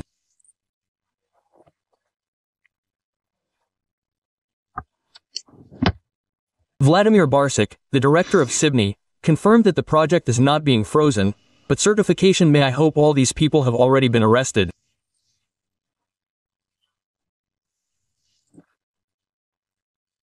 I just hope that the Ministry of Industry and Trade has already turned to the investigative bodies with all its might. I know Mr. Alekin. A very professional, very tough, very competent manager. I am sure that he will not tolerate this. Alarming and unexpectedly frank statements are increasingly being heard on Russian television. It was acknowledged on air that Donald Trump has not fulfilled a single key promise during his entire presidency. Moreover, it is now being openly stated that Europe is allegedly rapidly preparing for war with Russia, and the blockade of Kaliningrad is a very real scenario. Increased military spending, strengthening borders, and the deployment of new NATO forces along Russian borders are being discussed. Politician Vitaly Sarukhanov directly stated that, despite the change of power in the United States, Washington continues to actively help Ukraine, from supplying weapons to transferring intelligence, which is why hopes for improving relations with the new American administration have been completely destroyed. What do you think will happen next? But are there really any optimists in this studio who believe that America will not extend this military aid package or will not allocate a new one, in general, will abandon Ukraine and will not help it? Well, does anyone really think so? Are there really such brave people? Nevertheless, all the intelligence that Ukraine receives today, it receives from those same Western partners. They have not cut anything back there radically, that is, and all the same, it is still a factor in their opposition to Russia. Therefore, there is no need, again, to put on rose-colored glasses here and assume that the Americans really think so. Yes, they do not. Moreover, Trump really looks confused lately. He looks like a man who has really promised a lot, taken on a lot. I agree that he is far from a stupid person, that he really is that same New York broker who proved to all of America that he can do anything, at least within the framework of America. Well, can he act on the scale that he is talking about today, global? Because we see the Palestinian conflict, the incident, it is not being resolved. The situation with Israel has not moved anywhere, neither to the right nor to the left. Obas will not let me lie with Iran. The same thing, we are meeting in the wrong place. That is, it turns out that from all of his declared public, these popular Canada, he annexed together with Greenland. Annexed today then with sausages Tulimi did not fulfill a single promise Doval du convol to the end you do not understand this is already a question every time he says to me there is something to do we will do something else. Weeks. Lately in the studios of state propaganda there is increasing panic all attention is now focused on Kaliningrad which, according to their version, may end up in isolation Roman there is a really frightening moment in this whole story Trumptoboxum he is somewhere there for us beyond the Atlantic and the move is poor we will always come to an agreement with him. Moreover, there is this positive track today internal, yes, we communicate with them. This is not the stubborn Biden administration, but there is another monkey with a grenade, which is arming, arming and arming. These are the Europeans. They really are going to fight us at least by 2030, because you can see how they are rearming, what budgets they are laying down, how their economy is gradually getting on a war footing.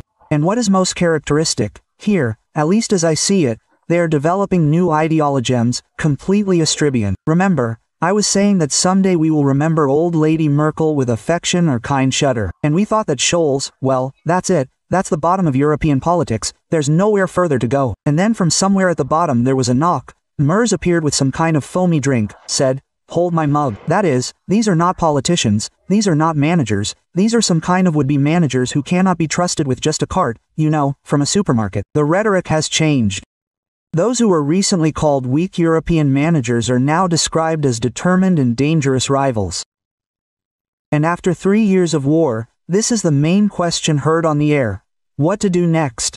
I understand all this perfectly well, but these grief-stricken managers, who you can't trust with a cart, one works as NATO Secretary General, another works as Chancellor of Germany, a third works as Prime Minister of Great Britain, a fourth works as President of France, the fifth is sitting it out overseas, working as President of the USA. And what to do with all this now? Here, Roman, is the big question. What will all this lead to? I am still worried, and my colleagues have rightly noted, that a certain military crisis in the Baltic is brewing, that they are already still latently, threatening us that our ships will not pass through there, and so on, that the blockade of Kaliningrad is real, of course, and our officials are talking about this. The question is, how far will this monkey with a grenade go? What should we do? Because we don't want to fight, but the question is that, it seems, we are not being left with a choice. The same as from yours. Remember, right? We were simply forced to start this operation. This is a quote from the president.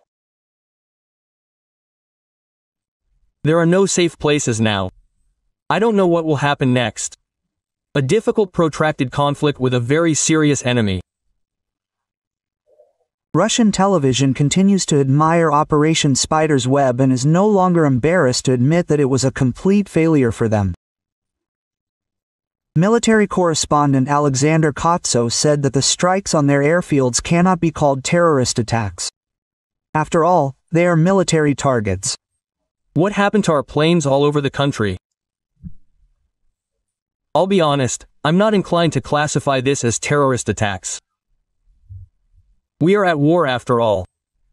We are in a difficult protracted conflict with a very serious enemy.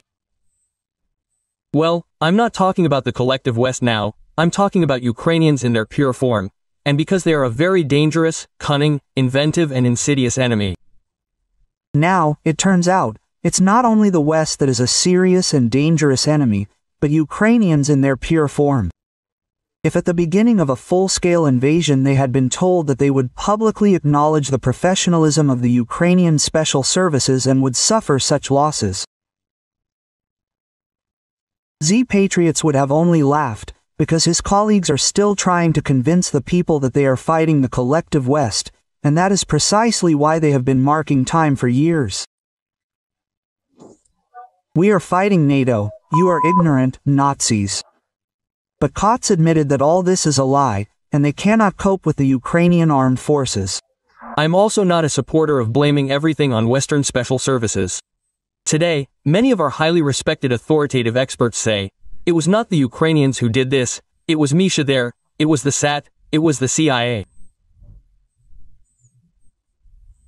Listen, let's not, make our enemy, a serious enemy with whom we are fighting on Earth, some kind of stupid monkey that is incapable of anything without the curators Misha or Masad.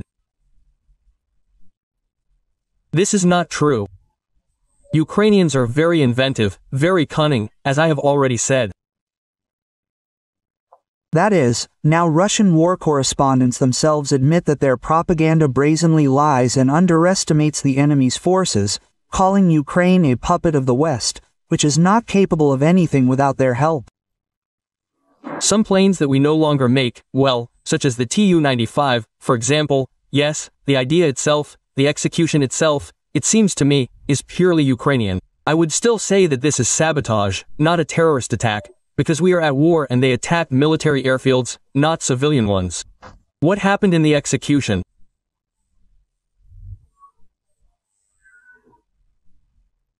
Yes, we see this, a very painstakingly prepared conspiracy theory conditionally conspiracy theory sabotage, when several trucks were prepared in a warehouse that was filmed, which loaded portable cabins, yes, in the roof of which devices were mounted, in which there were all-weather drones, controlled via cellular internet through GSM modules.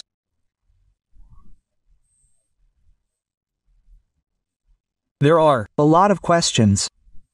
First of all, well, we were not at all ready for the fact that there is no rear with these technologies. The question of using PV drones in the deep rear, well, it was a matter of time. Here you go, that time has come. That is, according to the Kremlin war correspondent, as a result of Putin's wise decisions, Russia no longer has a rear, and there are no safe places left in the country. After all, Ukraine can reach anywhere and hit targets thousands of kilometers from the border. The question that we have also been discussing, but I don't know for how many years. The question of protecting our aircraft at airfields. The question of physical protection. We are now getting videos from, I think, 2021, where our former head of the Ministry of Defense says that the construction of reinforced concrete shelters at airfields has begun. Where these reinforced concrete shelters are, is unclear. There are no safe places now. I don't know what will happen next. Maybe there will be a submarine base in Kamchatka, nuclear, or in Vedevo, yes, in the Northern Fleet. That's it, anything. Or launches or checkpoints of our strategic nuclear forces there. I don't know what will happen next, again a question about the work of agents, when such, well, a whole organization, yes, a conspiratorial one, operates in Russia. Why hasn't it been exposed? Of course, there are many questions about this. The operation is developing successfully in strict accordance with the pre-approved plans. There are no losses in the Russian armed forces. In Russia, the income of funeral companies has increased sharply.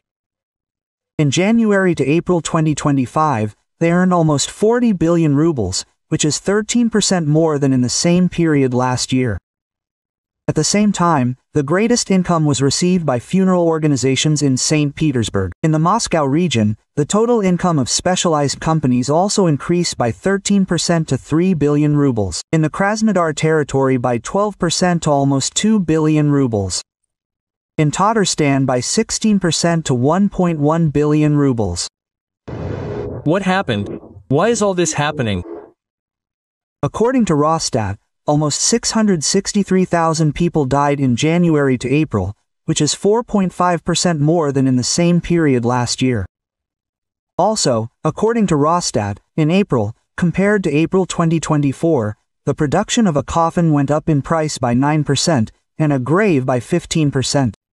At the same time, against the background of a significant increase in the price of funeral services, Russians began to cut back on the cost of burying relatives. In October to December 2024, traditional funerals cost an average of $25,000. 1, 2, 3, hooray. Hooray! Hooray! This year, there has been a noticeable increase in demand for cardboard coffins, which can be bought for 1.00 rubles versus 8,000 for a wooden one. Sellers claim that cardboard coffins can withstand a load of up to 150 kilograms and completely decompose in the ground within 6 months.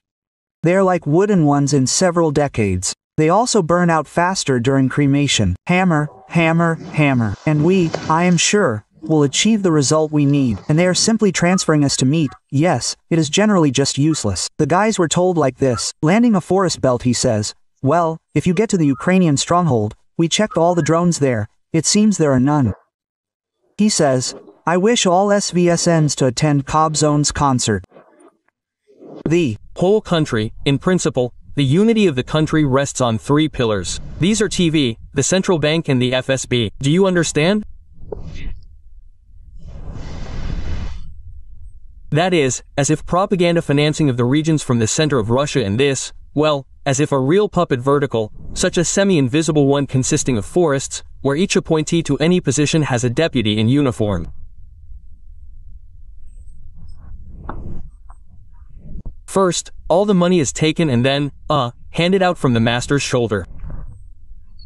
And this model exists and was implemented precisely for this purpose, to make the regions dependent on the central government and suppress any thoughts of separatism. But this model works, that is, we see that the television is working, but it is not shaky, not Volca, yes, people are still sitting in their holes and pretending that this does not concern them. And their loyalty, it is very declarative and completely, as if not, it seems to me, not deep and insincere. The FSB, well, this is, of course, an effectively working mechanism, everyone has seen it. And we continue to observe. And then there is the central bank, but you can, as it were, let the problems be flooded with liquid gold to the extent and as long as you have this resource. And when the economy starts to limp, and we, as it were, well, there we do not reliably know the state of the Russian economy, because this, of course, is all the statistics. There is a subject of free creativity on the part of the people who are there, authorized to give us these statistics. This is exactly the same subject of propaganda as everything else. There are statistics, and therefore sociology, and therefore dictatorship capture them first of all, before they try to capture the media, yes. That is why we do not know what the actual state of affairs is and how long this resource will last. The fact is that the war objectively costs a lot of money every day, and objectively Russia's ability to export its resources and earn money on them has decreased. That is, if Medvedev used to say, there is no money, but you hold on. Now there is no more of it, but the expenditure has become much greater. And what to do with those we liberate? Can you imagine what kind of enemy agents we will acquire? The propagandists have received a new task, namely to convince the people that they need the entire territory of Ukraine, because they have no money to restore the destroyed cities. And what's more, it turned out that the Ukrainians are still a separate people, which cannot be called fraternal. Russian military experts and colonels said that the audience is demanding new victories and conquests. But this turned out to be not so simple, because they have been brainwashing the people for years, and many are now demanding to go to the 1939 borders.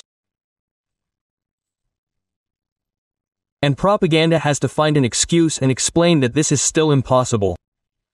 Are we going to take Ukraine? Please, Mikhail Vladimirovich, that's true. As soon as we broke through to the Dnipropetrovsk region, Viktor Nikolaevich and I were inundated with letters. Take, and that's it. Take, there's no point in discussing it. And we will only talk, the difference is where to go. Basically, you could say, up to the borders of 1939. That's it. Let's try to lay out the cards on the table, so to speak. First, the attitude of society.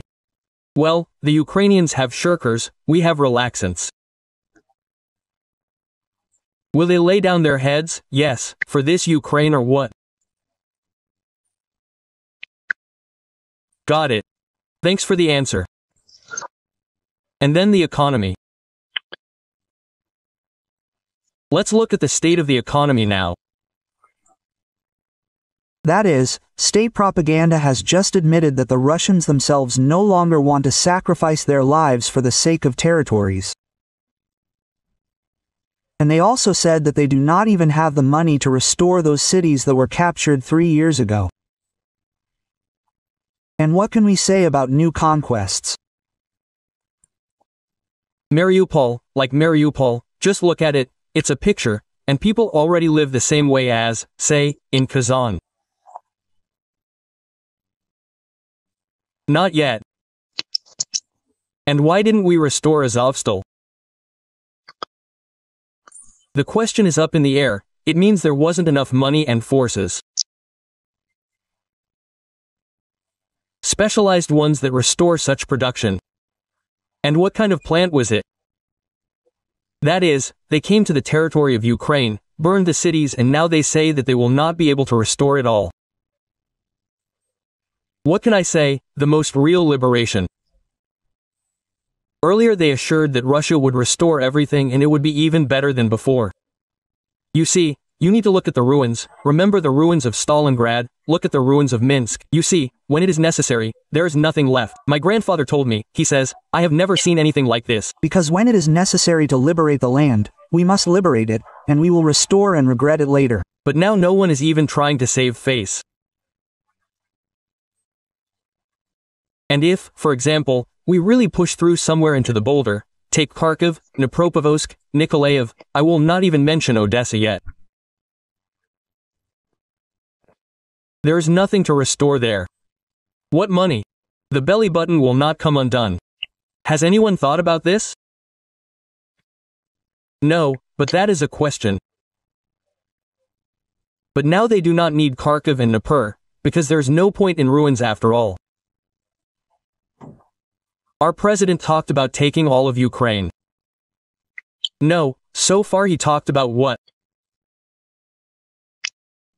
About the security strip or line. And what to do with those we liberate. Can you imagine what kind of enemy agents we will immediately acquire? And what will happen? So that's a question. It's simply amazing. In the 4th year of the war, they still haven't found out what to do with the so-called liberated Ukrainians. And now they are not brothers, but potential enemies for all of Russia. Will he hold the 3rd round of these negotiations at the end of June or not? What difference does it make? And who will there be to negotiate with? Well, Andrei Anatolievich, ask for real. Someone else is still worried, it will pass. Now they are worried about what we will hit and how we will hit, especially since it was said that we will hit. He says, no, I'm interested. But the third one, no, let's separate the 2 tracks. Negotiations are one thing, let's hold on for a minute is another. Did we confirm, or what, that this will be? What to talk about? Talk about what? Round 3. What to talk about? Memoranda have been exchanged, so... What? What are you talking about? In practice, the Russian military has bristled and is pushing through plans for a long war, aimed, among other things, at depriving Ukraine of access to the sea. However, the capture of Odessa seems to be a medium-term goal. At the current stage, Putin is focused on terrorizing Ukrainian cities throughout the entire depth of the country's territory, as well as organizing an offensive to capture parts of the Sumy and Kharkiv regions, even in the form of territories completely destroyed in terms of infrastructure and depopulated in demographic terms. But the radical militarists are again proposing to organize a circus with referendums in the newly occupied territories.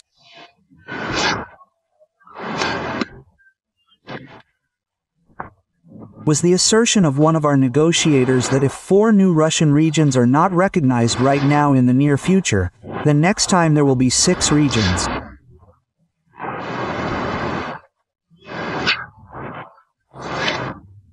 This phrase sounded inside. We can confirm this. Moscow is not at all afraid of the verdict of the ineffective, effectively dead UN. They also don't give a damn about Secretary General Guterres' offer to become a mediator in new peacekeeping attempts. Yes, however, there are a lot of questions, including where the general peacekeeper of the planet has been for more than 3 years.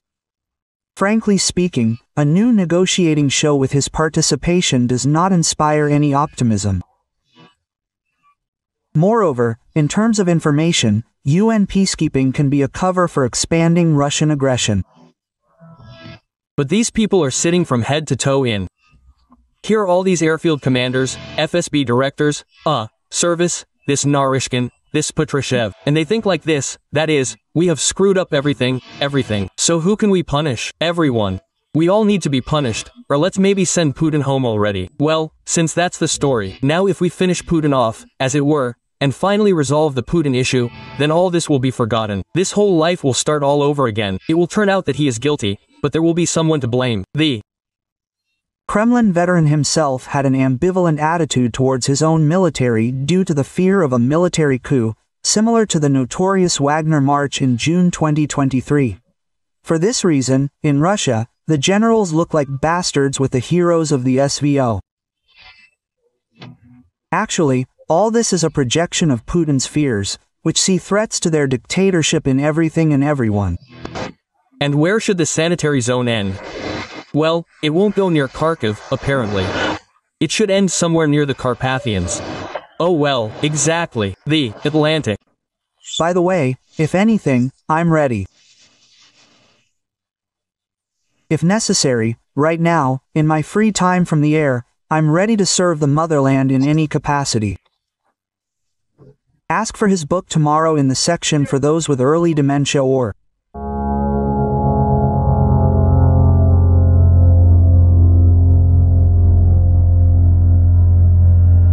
откровенно говоря, дефицит и нечем, особо крыть-то, в общем-то. Начала нарастать дыра, связанная со снижением дохода.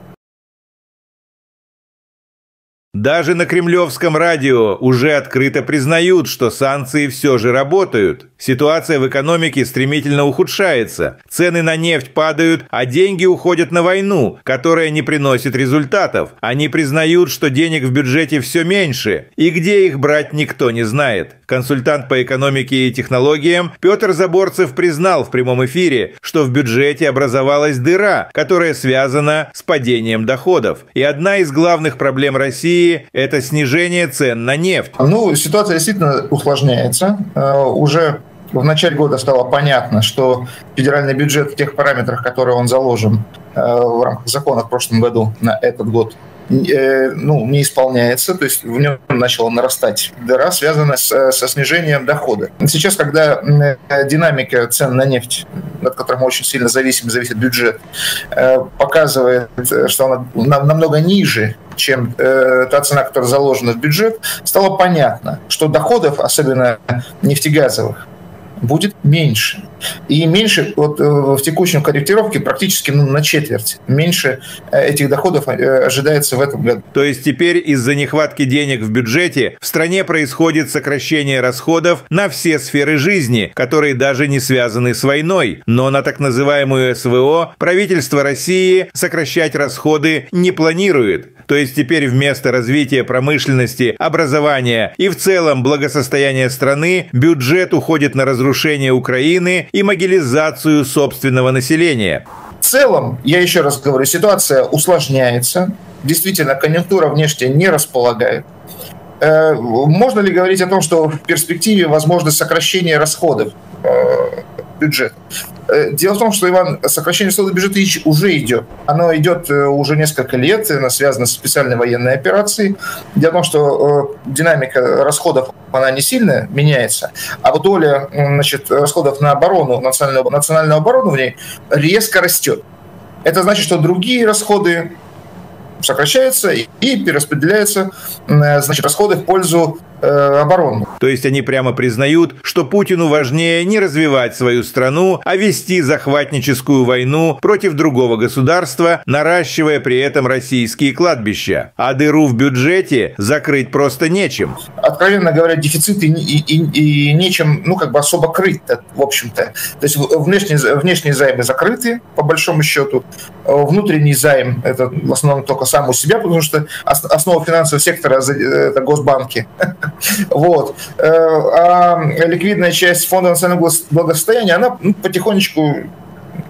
То есть сам-то фонд, он нормальный еще, а вот ликвидная его часть в виде денег, она вот уже практически в 2 раза сократилась, 2,5 или с начала специальной военной операции, и вот сейчас она даже меньше, чем мы использовали в прошлом году. То есть, по словам эксперта, в их фонде национального благосостояния уже практически не осталось денег, и остаток там меньше, чем оттуда взяли в прошлом году, а это значит, что до конца года деньги полностью закончатся. Я думаю, что нам с вами, как вот обывателям, да, людям, которые участвуют в экономической жизни, куда, значит, чувствительнее, чем вот эти вот бюджетные дрязги, будет в целом сокращение экономической динамики в этом году. Дело в том, что с учетом жесткой денежно-кредитной политики и нормализации, то есть по большому счету снижения расходов не на оборонные отрасли, мы можем увидеть в этом году торможение.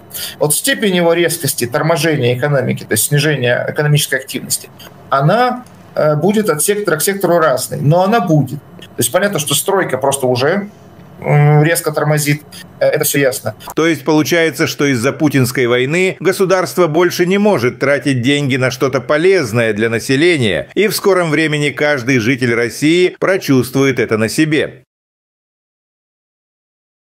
Расчеты минометов «Тюльпан» уничтожили очередной населенный пункт, ВСУ. Российские вооруженные силы. Никаких ударов по городам. Ни по каким гражданским объектам. Ударов не наносят. Но вот на наших глазах российская авиация ударила по жилой пятиэтажке. Сейчас горят верхние этажи здания. Россия вновь пытается оправдать массовый террор против гражданского населения Украины. Вражеские телеграм-каналы в очередной раз обвиняют украинскую ПВО в разрушениях жилых домов и гражданской инфраструктуры, которые на самом деле вызваны массированной ракетной и дроновой атакой со стороны России. В ночь на 17 июня российские войска запустили по территории Украины 440 беспилотников и 32 ракеты. Это один из наиболее масштабных ударов по Киеву и другим городам за все время полномасштабного вторжения. В частности, вражеская ракета разрушила целый подъезд жилого дома в столице. Ракета прошла через все этажи и аж до подвала. Подъезд дома просто сложился. Всего повреждены дома в 8 районах Киева. Российские военные преступники по приказу Путина били по Киеву кассетными боеприпасами, чтобы покалечить максимальное количество мирных людей. Уже более 100 человек с ранениями в больницах. Более 15 человек погибли. Оккупанты вновь пытаются переложить ответственность за собственные военные преступления на Украину, используя для этого информационные манипуляции и фейки. Каждый раз после попаданий в жилые дома Кремль запускает лживые нарративы, чтобы скрыть свою причастность к террору мирного населения. Это очередное доказательство того, что так называемая Россия воюет не только на поле боя, но и в информационном пространстве, пытаясь оправдать свои преступления ложью. Если вот стоит 5-этажный дом, то мы прицелились в подъезд. То где-то вот, если не в этот подъезд, то в соседний точно летает. Ни по каким гражданским объектам российская армия ударов не носит. Но уже все, уже посыпалась вся эта история. Штукатурка давно слезла. Сейчас начинает проявляться истинная вот эта вот морда морда. США отменили намеченные на эту неделю переговоры с Россией. Это должна была быть первая встреча, посвященная отношениям между нашими странами. После телефонного звонка Путина с Трампом 12 февраля делегации встречались 4 раза. Дважды в Саудовской Аравии и дважды в Турции. Но те переговоры были посвящены войне в Украине. На этой неделе дипломаты должны были встретиться в Москве. Возможно, причиной отмены стало то, что Путин отверг предложение Трампа о немедленном перемирии. Другая новость. Военные модернизируют ядерные базы у границ со странами Северной Европы. Речь идет как минимум о 5 базах вблизи Швеции. На спутниковых снимках также видны изменения на еще одной старой советской базе в районе города Осиповичи в Беларуси. На базах под Калининградом, на Новой Земле и на Кольском полуострове. Эти снимки публикует шведский канал СВТ. Латвия запретила въезд пропагандистке Екатерине Андреевой и актеру Павлу Прилучному, поддержавшему войну. Об этом рассказала министр иностранных дел Латвии Байба Браже. Как выяснили наши коллеги, расследователи ФБК, у Андреевой есть паспорта Черногории и Гондураса. Благодаря им она не просто путешествует по Европе, но и фактически живет там. А в Россию приезжает только чтобы рассказывать про загнивающий Запад и страшную русофобию.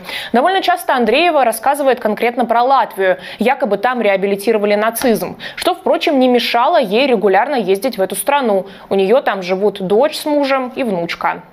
В Брянской области при авиаударе украинской армии погибли 2 срочников. Это произошло 13 июня около села Новая Погощ в 2 километрах от границы с Украиной. Всего погибших 3, 2 из них служили по призыву, еще 1 по контракту. 7 человек получили ранения, среди них 6 срочников.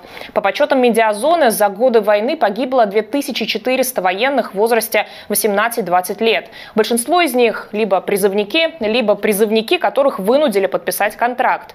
Вот почему так важно не ходить в военкомат. Даже срочная служба сегодня – это прямая дорога на войну.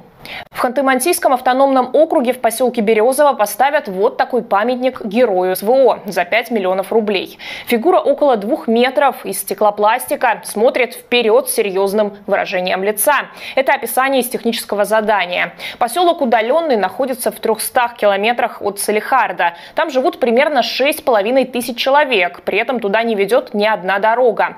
Добраться можно с помощью авиации, водного транспорта или по зимнику. Местные жители уже 13 лет просят проложить дорогу, но денег на это, как обычно, нет. Но есть на такие статуи. В Белгородской области на Авито появились объявления о продаже систем радиоэлектронной борьбы с дронами. Причем это системы, которые раздали муниципалитетам для защиты жителей. Об этом рассказал губернатор Гладков. Желание заработать тогда, когда крайне тяжело всем, и думают, что некоторые отдельные люди думают, что контроль ослабевает в период напряжения ситуации. Я хотел бы до конца здесь разобраться. Номер серийный у нас есть. То, что выставлено было на Авито, мы это видим. Вот, мне нужно визуальное подтверждение всех единиц, где они находятся.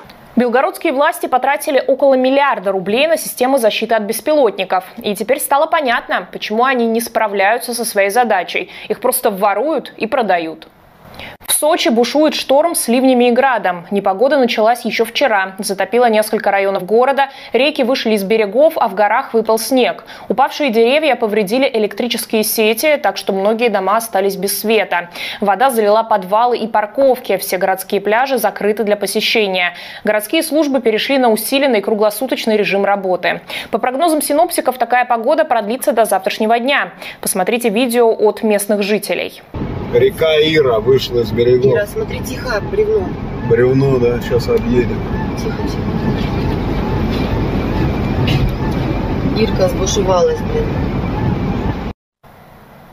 Новость из Москвы. Суперджет авиакомпании «Азимут» при взлете потерял капот правого двигателя. Самолет летел из Внуково в Батуми, и при взлете у него оторвало несколько деталей. Двигатель оказался частично оголен. Экипажу об этом сообщил авиадиспетчер, и пилот принял решение вернуться в аэропорт. Самолет около часа кружил в зоне ожидания, чтобы выработать топливо, а потом благополучно приземлился. К счастью, никто не пострадал. Фрагменты капота нашли на взлетной полосе. Это уже не первый подобный инцидент. инцидент с суперджетами этой авиакомпании. 2 года назад при вылете из Минеральных вод у другого самолета оторвались створки левого двигателя.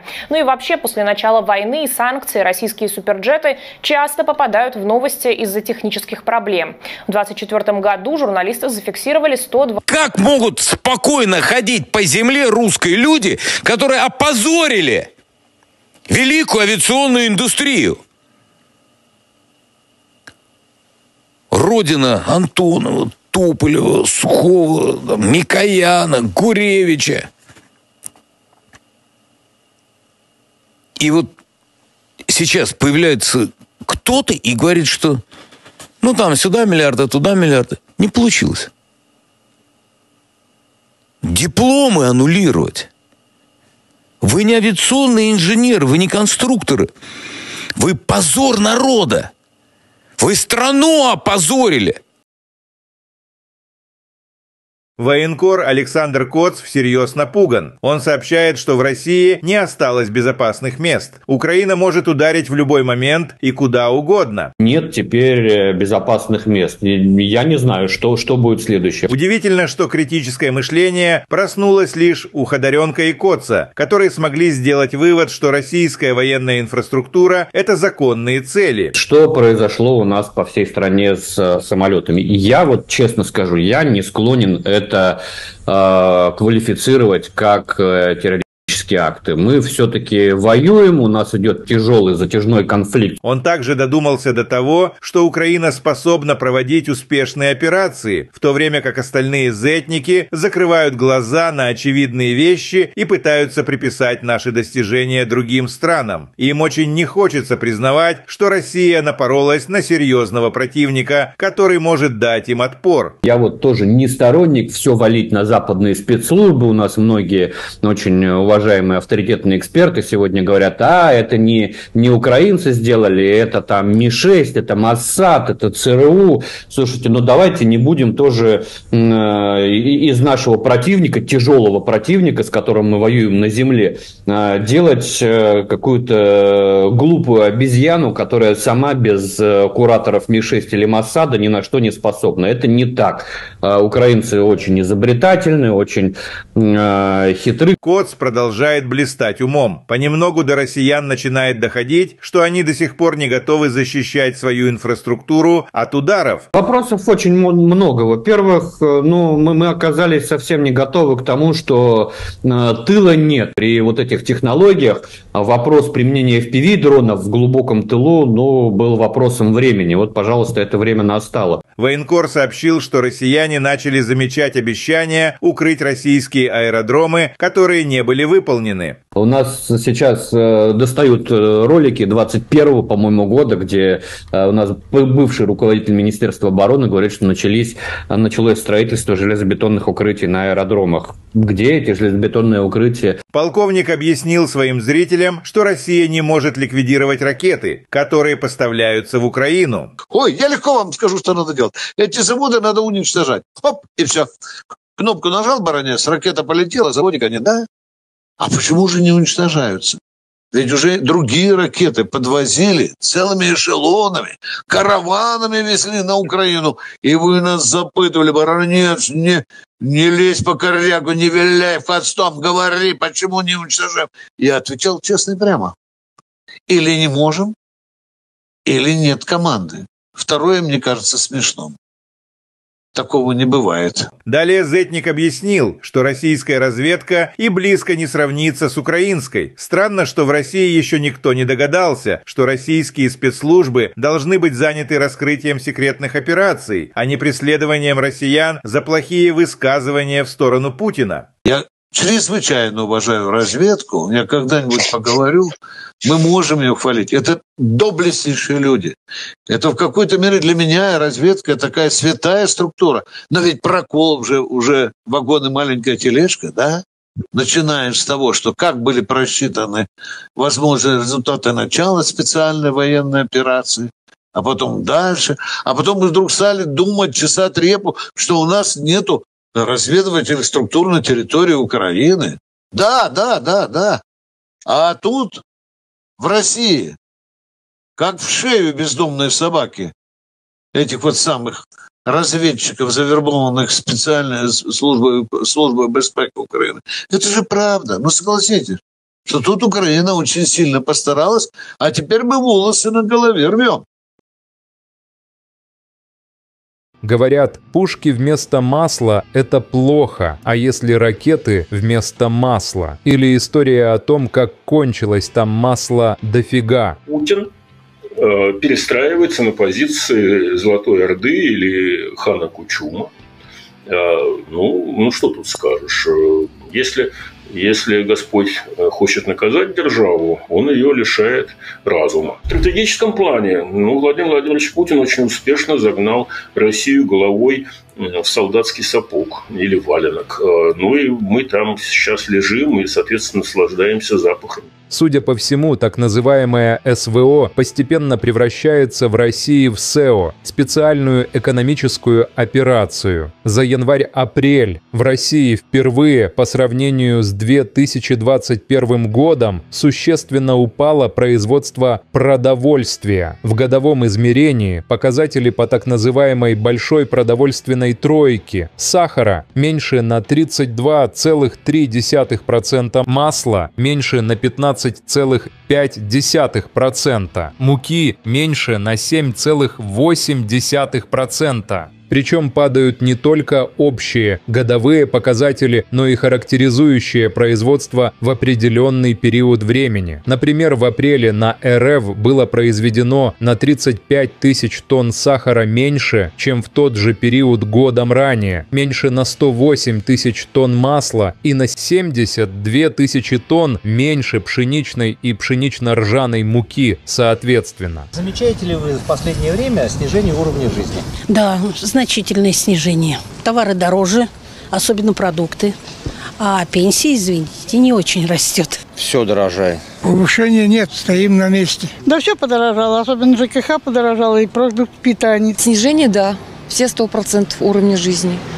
То есть в худшую сторону. Цены растут, тарифы на ЖКХ тоже растут, поэтому, конечно, чувствуется. Но пенсионерам пенсия не очень-то добавляется. Формально РФ якобы считается одним из ведущих производителей и экспортеров продовольствия в мире. И с этой точки зрения, казалось бы, никаких проблем и сложностей с продовольствием у нее не должно быть. Но, как оказалось, ее сельское хозяйство во многом зависит от внешних поставок, начиная с семян, заканчивая технологиями выращивания и обработки сельскохозяйственной продукции. Соответственно, в условиях санкций ее сельское хозяйство стало проседать, кто бы мог подумать. К этому добавились неурожаи определенных культур, это еще понятно, а также своеобразная, другими словами, жесткая кредитно-денежная политика тамошнего Центробанка в условиях перманентно растущих расходов на войну. Кредиты для сельхозпроизводителей, попросту говоря, стали недоступными, начали существенно усыхать или вообще прекращаться разнообразные программы поддержки села. Например, на сегодняшний день производство масла на РФ перестало быть прибыльным и сейчас шатается у так называемой точки рентабельности, уверенно пытаясь наклониться именно в сторону минуса. Нам рассказывали долгие годы, как Путин, Медведев,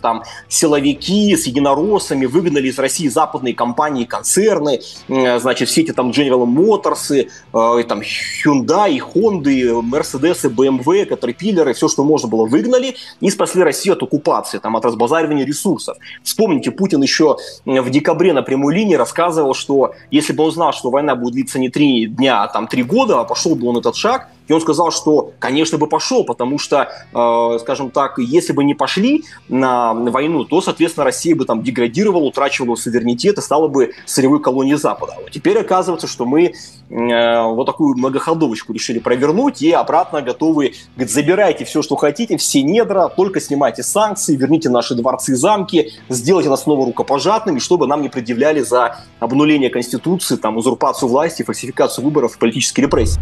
Как в деревне-то дела в целом обстоят? Что у вас производство-то есть какие? Никакого нет. Раньше был колхоз, был, все распадался, ничего нет. Российское сельское хозяйство на подъеме. Зерноводство все уничтожили под корень. Колхоз «Дружба» был, карьер, ПМК завод был. 10 лет назад я была лучше обеспечена, чем сейчас. Рыбу перестала покупать. Очень мало рыбы покупаю, потому что невыносимо дорого. 10 лет было получше, сейчас еще хуже. С каждым годом все хуже и хуже. Мясо меньше покупаем. В основном так макароны только едем, да картошку. Раньше как-то на цены не обращаешь внимания больно, а теперь смотришь на цены. И что характерно, это все я не придумываю самостоятельно, а так пишут сами россияне. В данном случае наш бывший соотечественник, а отныне полурусский эдакий Игорь Дмитриев, бывший депутат Одесского горсовета, цитирующий официальные цифры Росстата. Даже боюсь представить себе, что там делается неофициально, так сказать, в реальности. Россия наконец-то догнала и перегнала Америку. Цены на многие продукты в Москве оказались существенно выше, чем в Нью-Йорке. Просто сравните эти цифры. Разница составила десятки, а на некоторые продукты и сотни рублей. Что-то оказалось все-таки немного дешевле. Но инфляция в России в прошлом году составила почти 10%, а в США оказалась ниже 3%. Так что скоро и здесь Америку перегоним. При этом средняя зарплата в Москве составляет 136 тысяч рублей против 579 тысяч рублей в Нью-Йорке. Получается, что москвичи, зарабатывая в 4 с лишним раза меньше, чем нью-йоркцы, вынуждены на еду тратить гораздо больше. Для того, чтобы было хорошо 140 миллионов, нужно, чтобы война кончилась. Потому что война загоняет эти 140 миллионов в совершенно ужасающее будущее. И почти уже нельзя от этого будущего вернуться. Но вот тому, который называется президентом, как раз это все совершенно не так.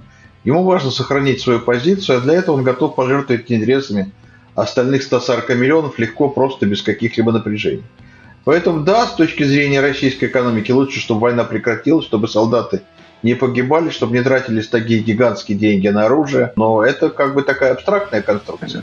И эта тема никого на самом деле не интересует абсолютно. Всех интересует в России только как удержаться в вертикали власти, как делать, чтобы президент тебя любил. Поэтому все подыгрывают президенту, а президенту нужна война, это гарантия его власти. Поэтому все, что происходит, означает разрушение экономики России, уничтожение ее будущего.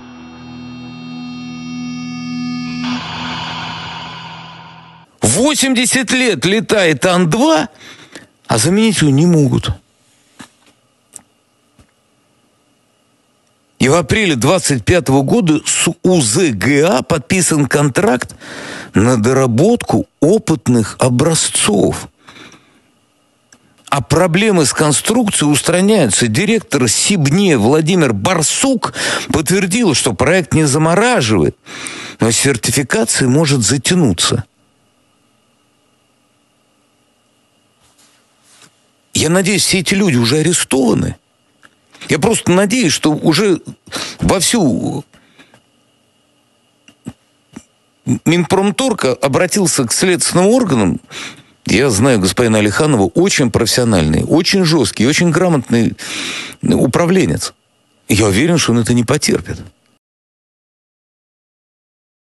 Полковник Михаил Тимошенко открыто заявил: у России нет денег даже на восстановление городов, которые она сама же сравняла с землей. В качестве примера он привел Мариуполь, якобы восстановленный, но на деле лишь картинка для телевидения. Разбирая иллюзии Z-патриотов, Тимошенко делает вывод: все, к чему прикасается Россия, в итоге обращается в руины, будь то чужая территория или собственная страна. Экономисты подтверждают: Россия теряет колоссальные доходы от нефти и газа, а людям придется готовиться к тяжелым временам. Военблогер Максим Калашников заявляет прямо: все разговоры о том, что все идет по плану, ложь. Даже сторонники войны признают, Россия катится к краху. Об этом же говорит и Баглаев. В стране снижают зарплаты, а народ, как будто в спячке, продолжает твердить, что их все устраивает. Вот Мариуполь как?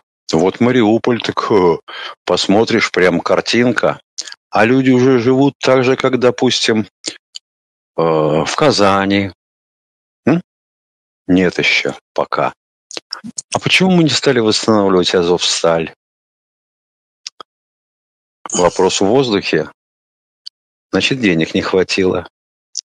И сил специализированных, которые восстанавливают подобное производство. А какой заводище-то был? Ну, а теперь посмотрим дальше.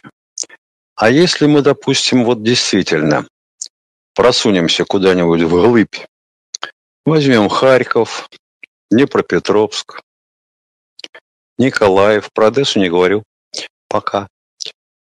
Там восстанавливать ничего не надо. Какие деньжищи? Пупок не развяжется? Кто-нибудь задумывался об этом? Не-а. А это вопрос. Сейчас, когда динамика цен на нефть, от которой мы очень сильно зависит бюджет, показывает, что она намного ниже, чем та цена, которая заложена в бюджет, стало понятно, что доходов, особенно нефтегазовых, будет меньше.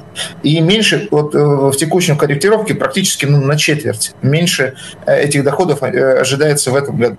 Несмотря на все эти бодрые заявления о том, что все нормально, все идет вперед, побеждаем, нет, ребята, к сожалению, обстановка очень плохая. Я давно уже забыл, пропуская мимо ушей слова о невиданном экономическом росте, все даже официально он прекратился, а о том, что у нас там по паритету какому-то покупательной способности четвертая экономика мира, нельзя не видеть того, что сейчас происходит в тылу, именно в экономике. Наступает лавинообразный процесс по кризису неплатежей, то производство у нас начинает падать, ВВП падать, и в первую очередь падает производство с высокой добавленной стоимостью. Как правило, начинается с того, что у тебя не хватает сбыта продукции, и у тебя начинаются проблемы с ликвидностью и с финансовыми потоками. В этой ситуации первое, на чем приходится экономить, других вариантов нету, это снижение уровня заработной платы трудящихся. Ты их 3 года собирал, готовил, учил, их не хватало токарей, сварщиков, слесарей. И вот, а теперь ты говоришь, 4-дневка, неоплачиваемый отпуск и все остальное.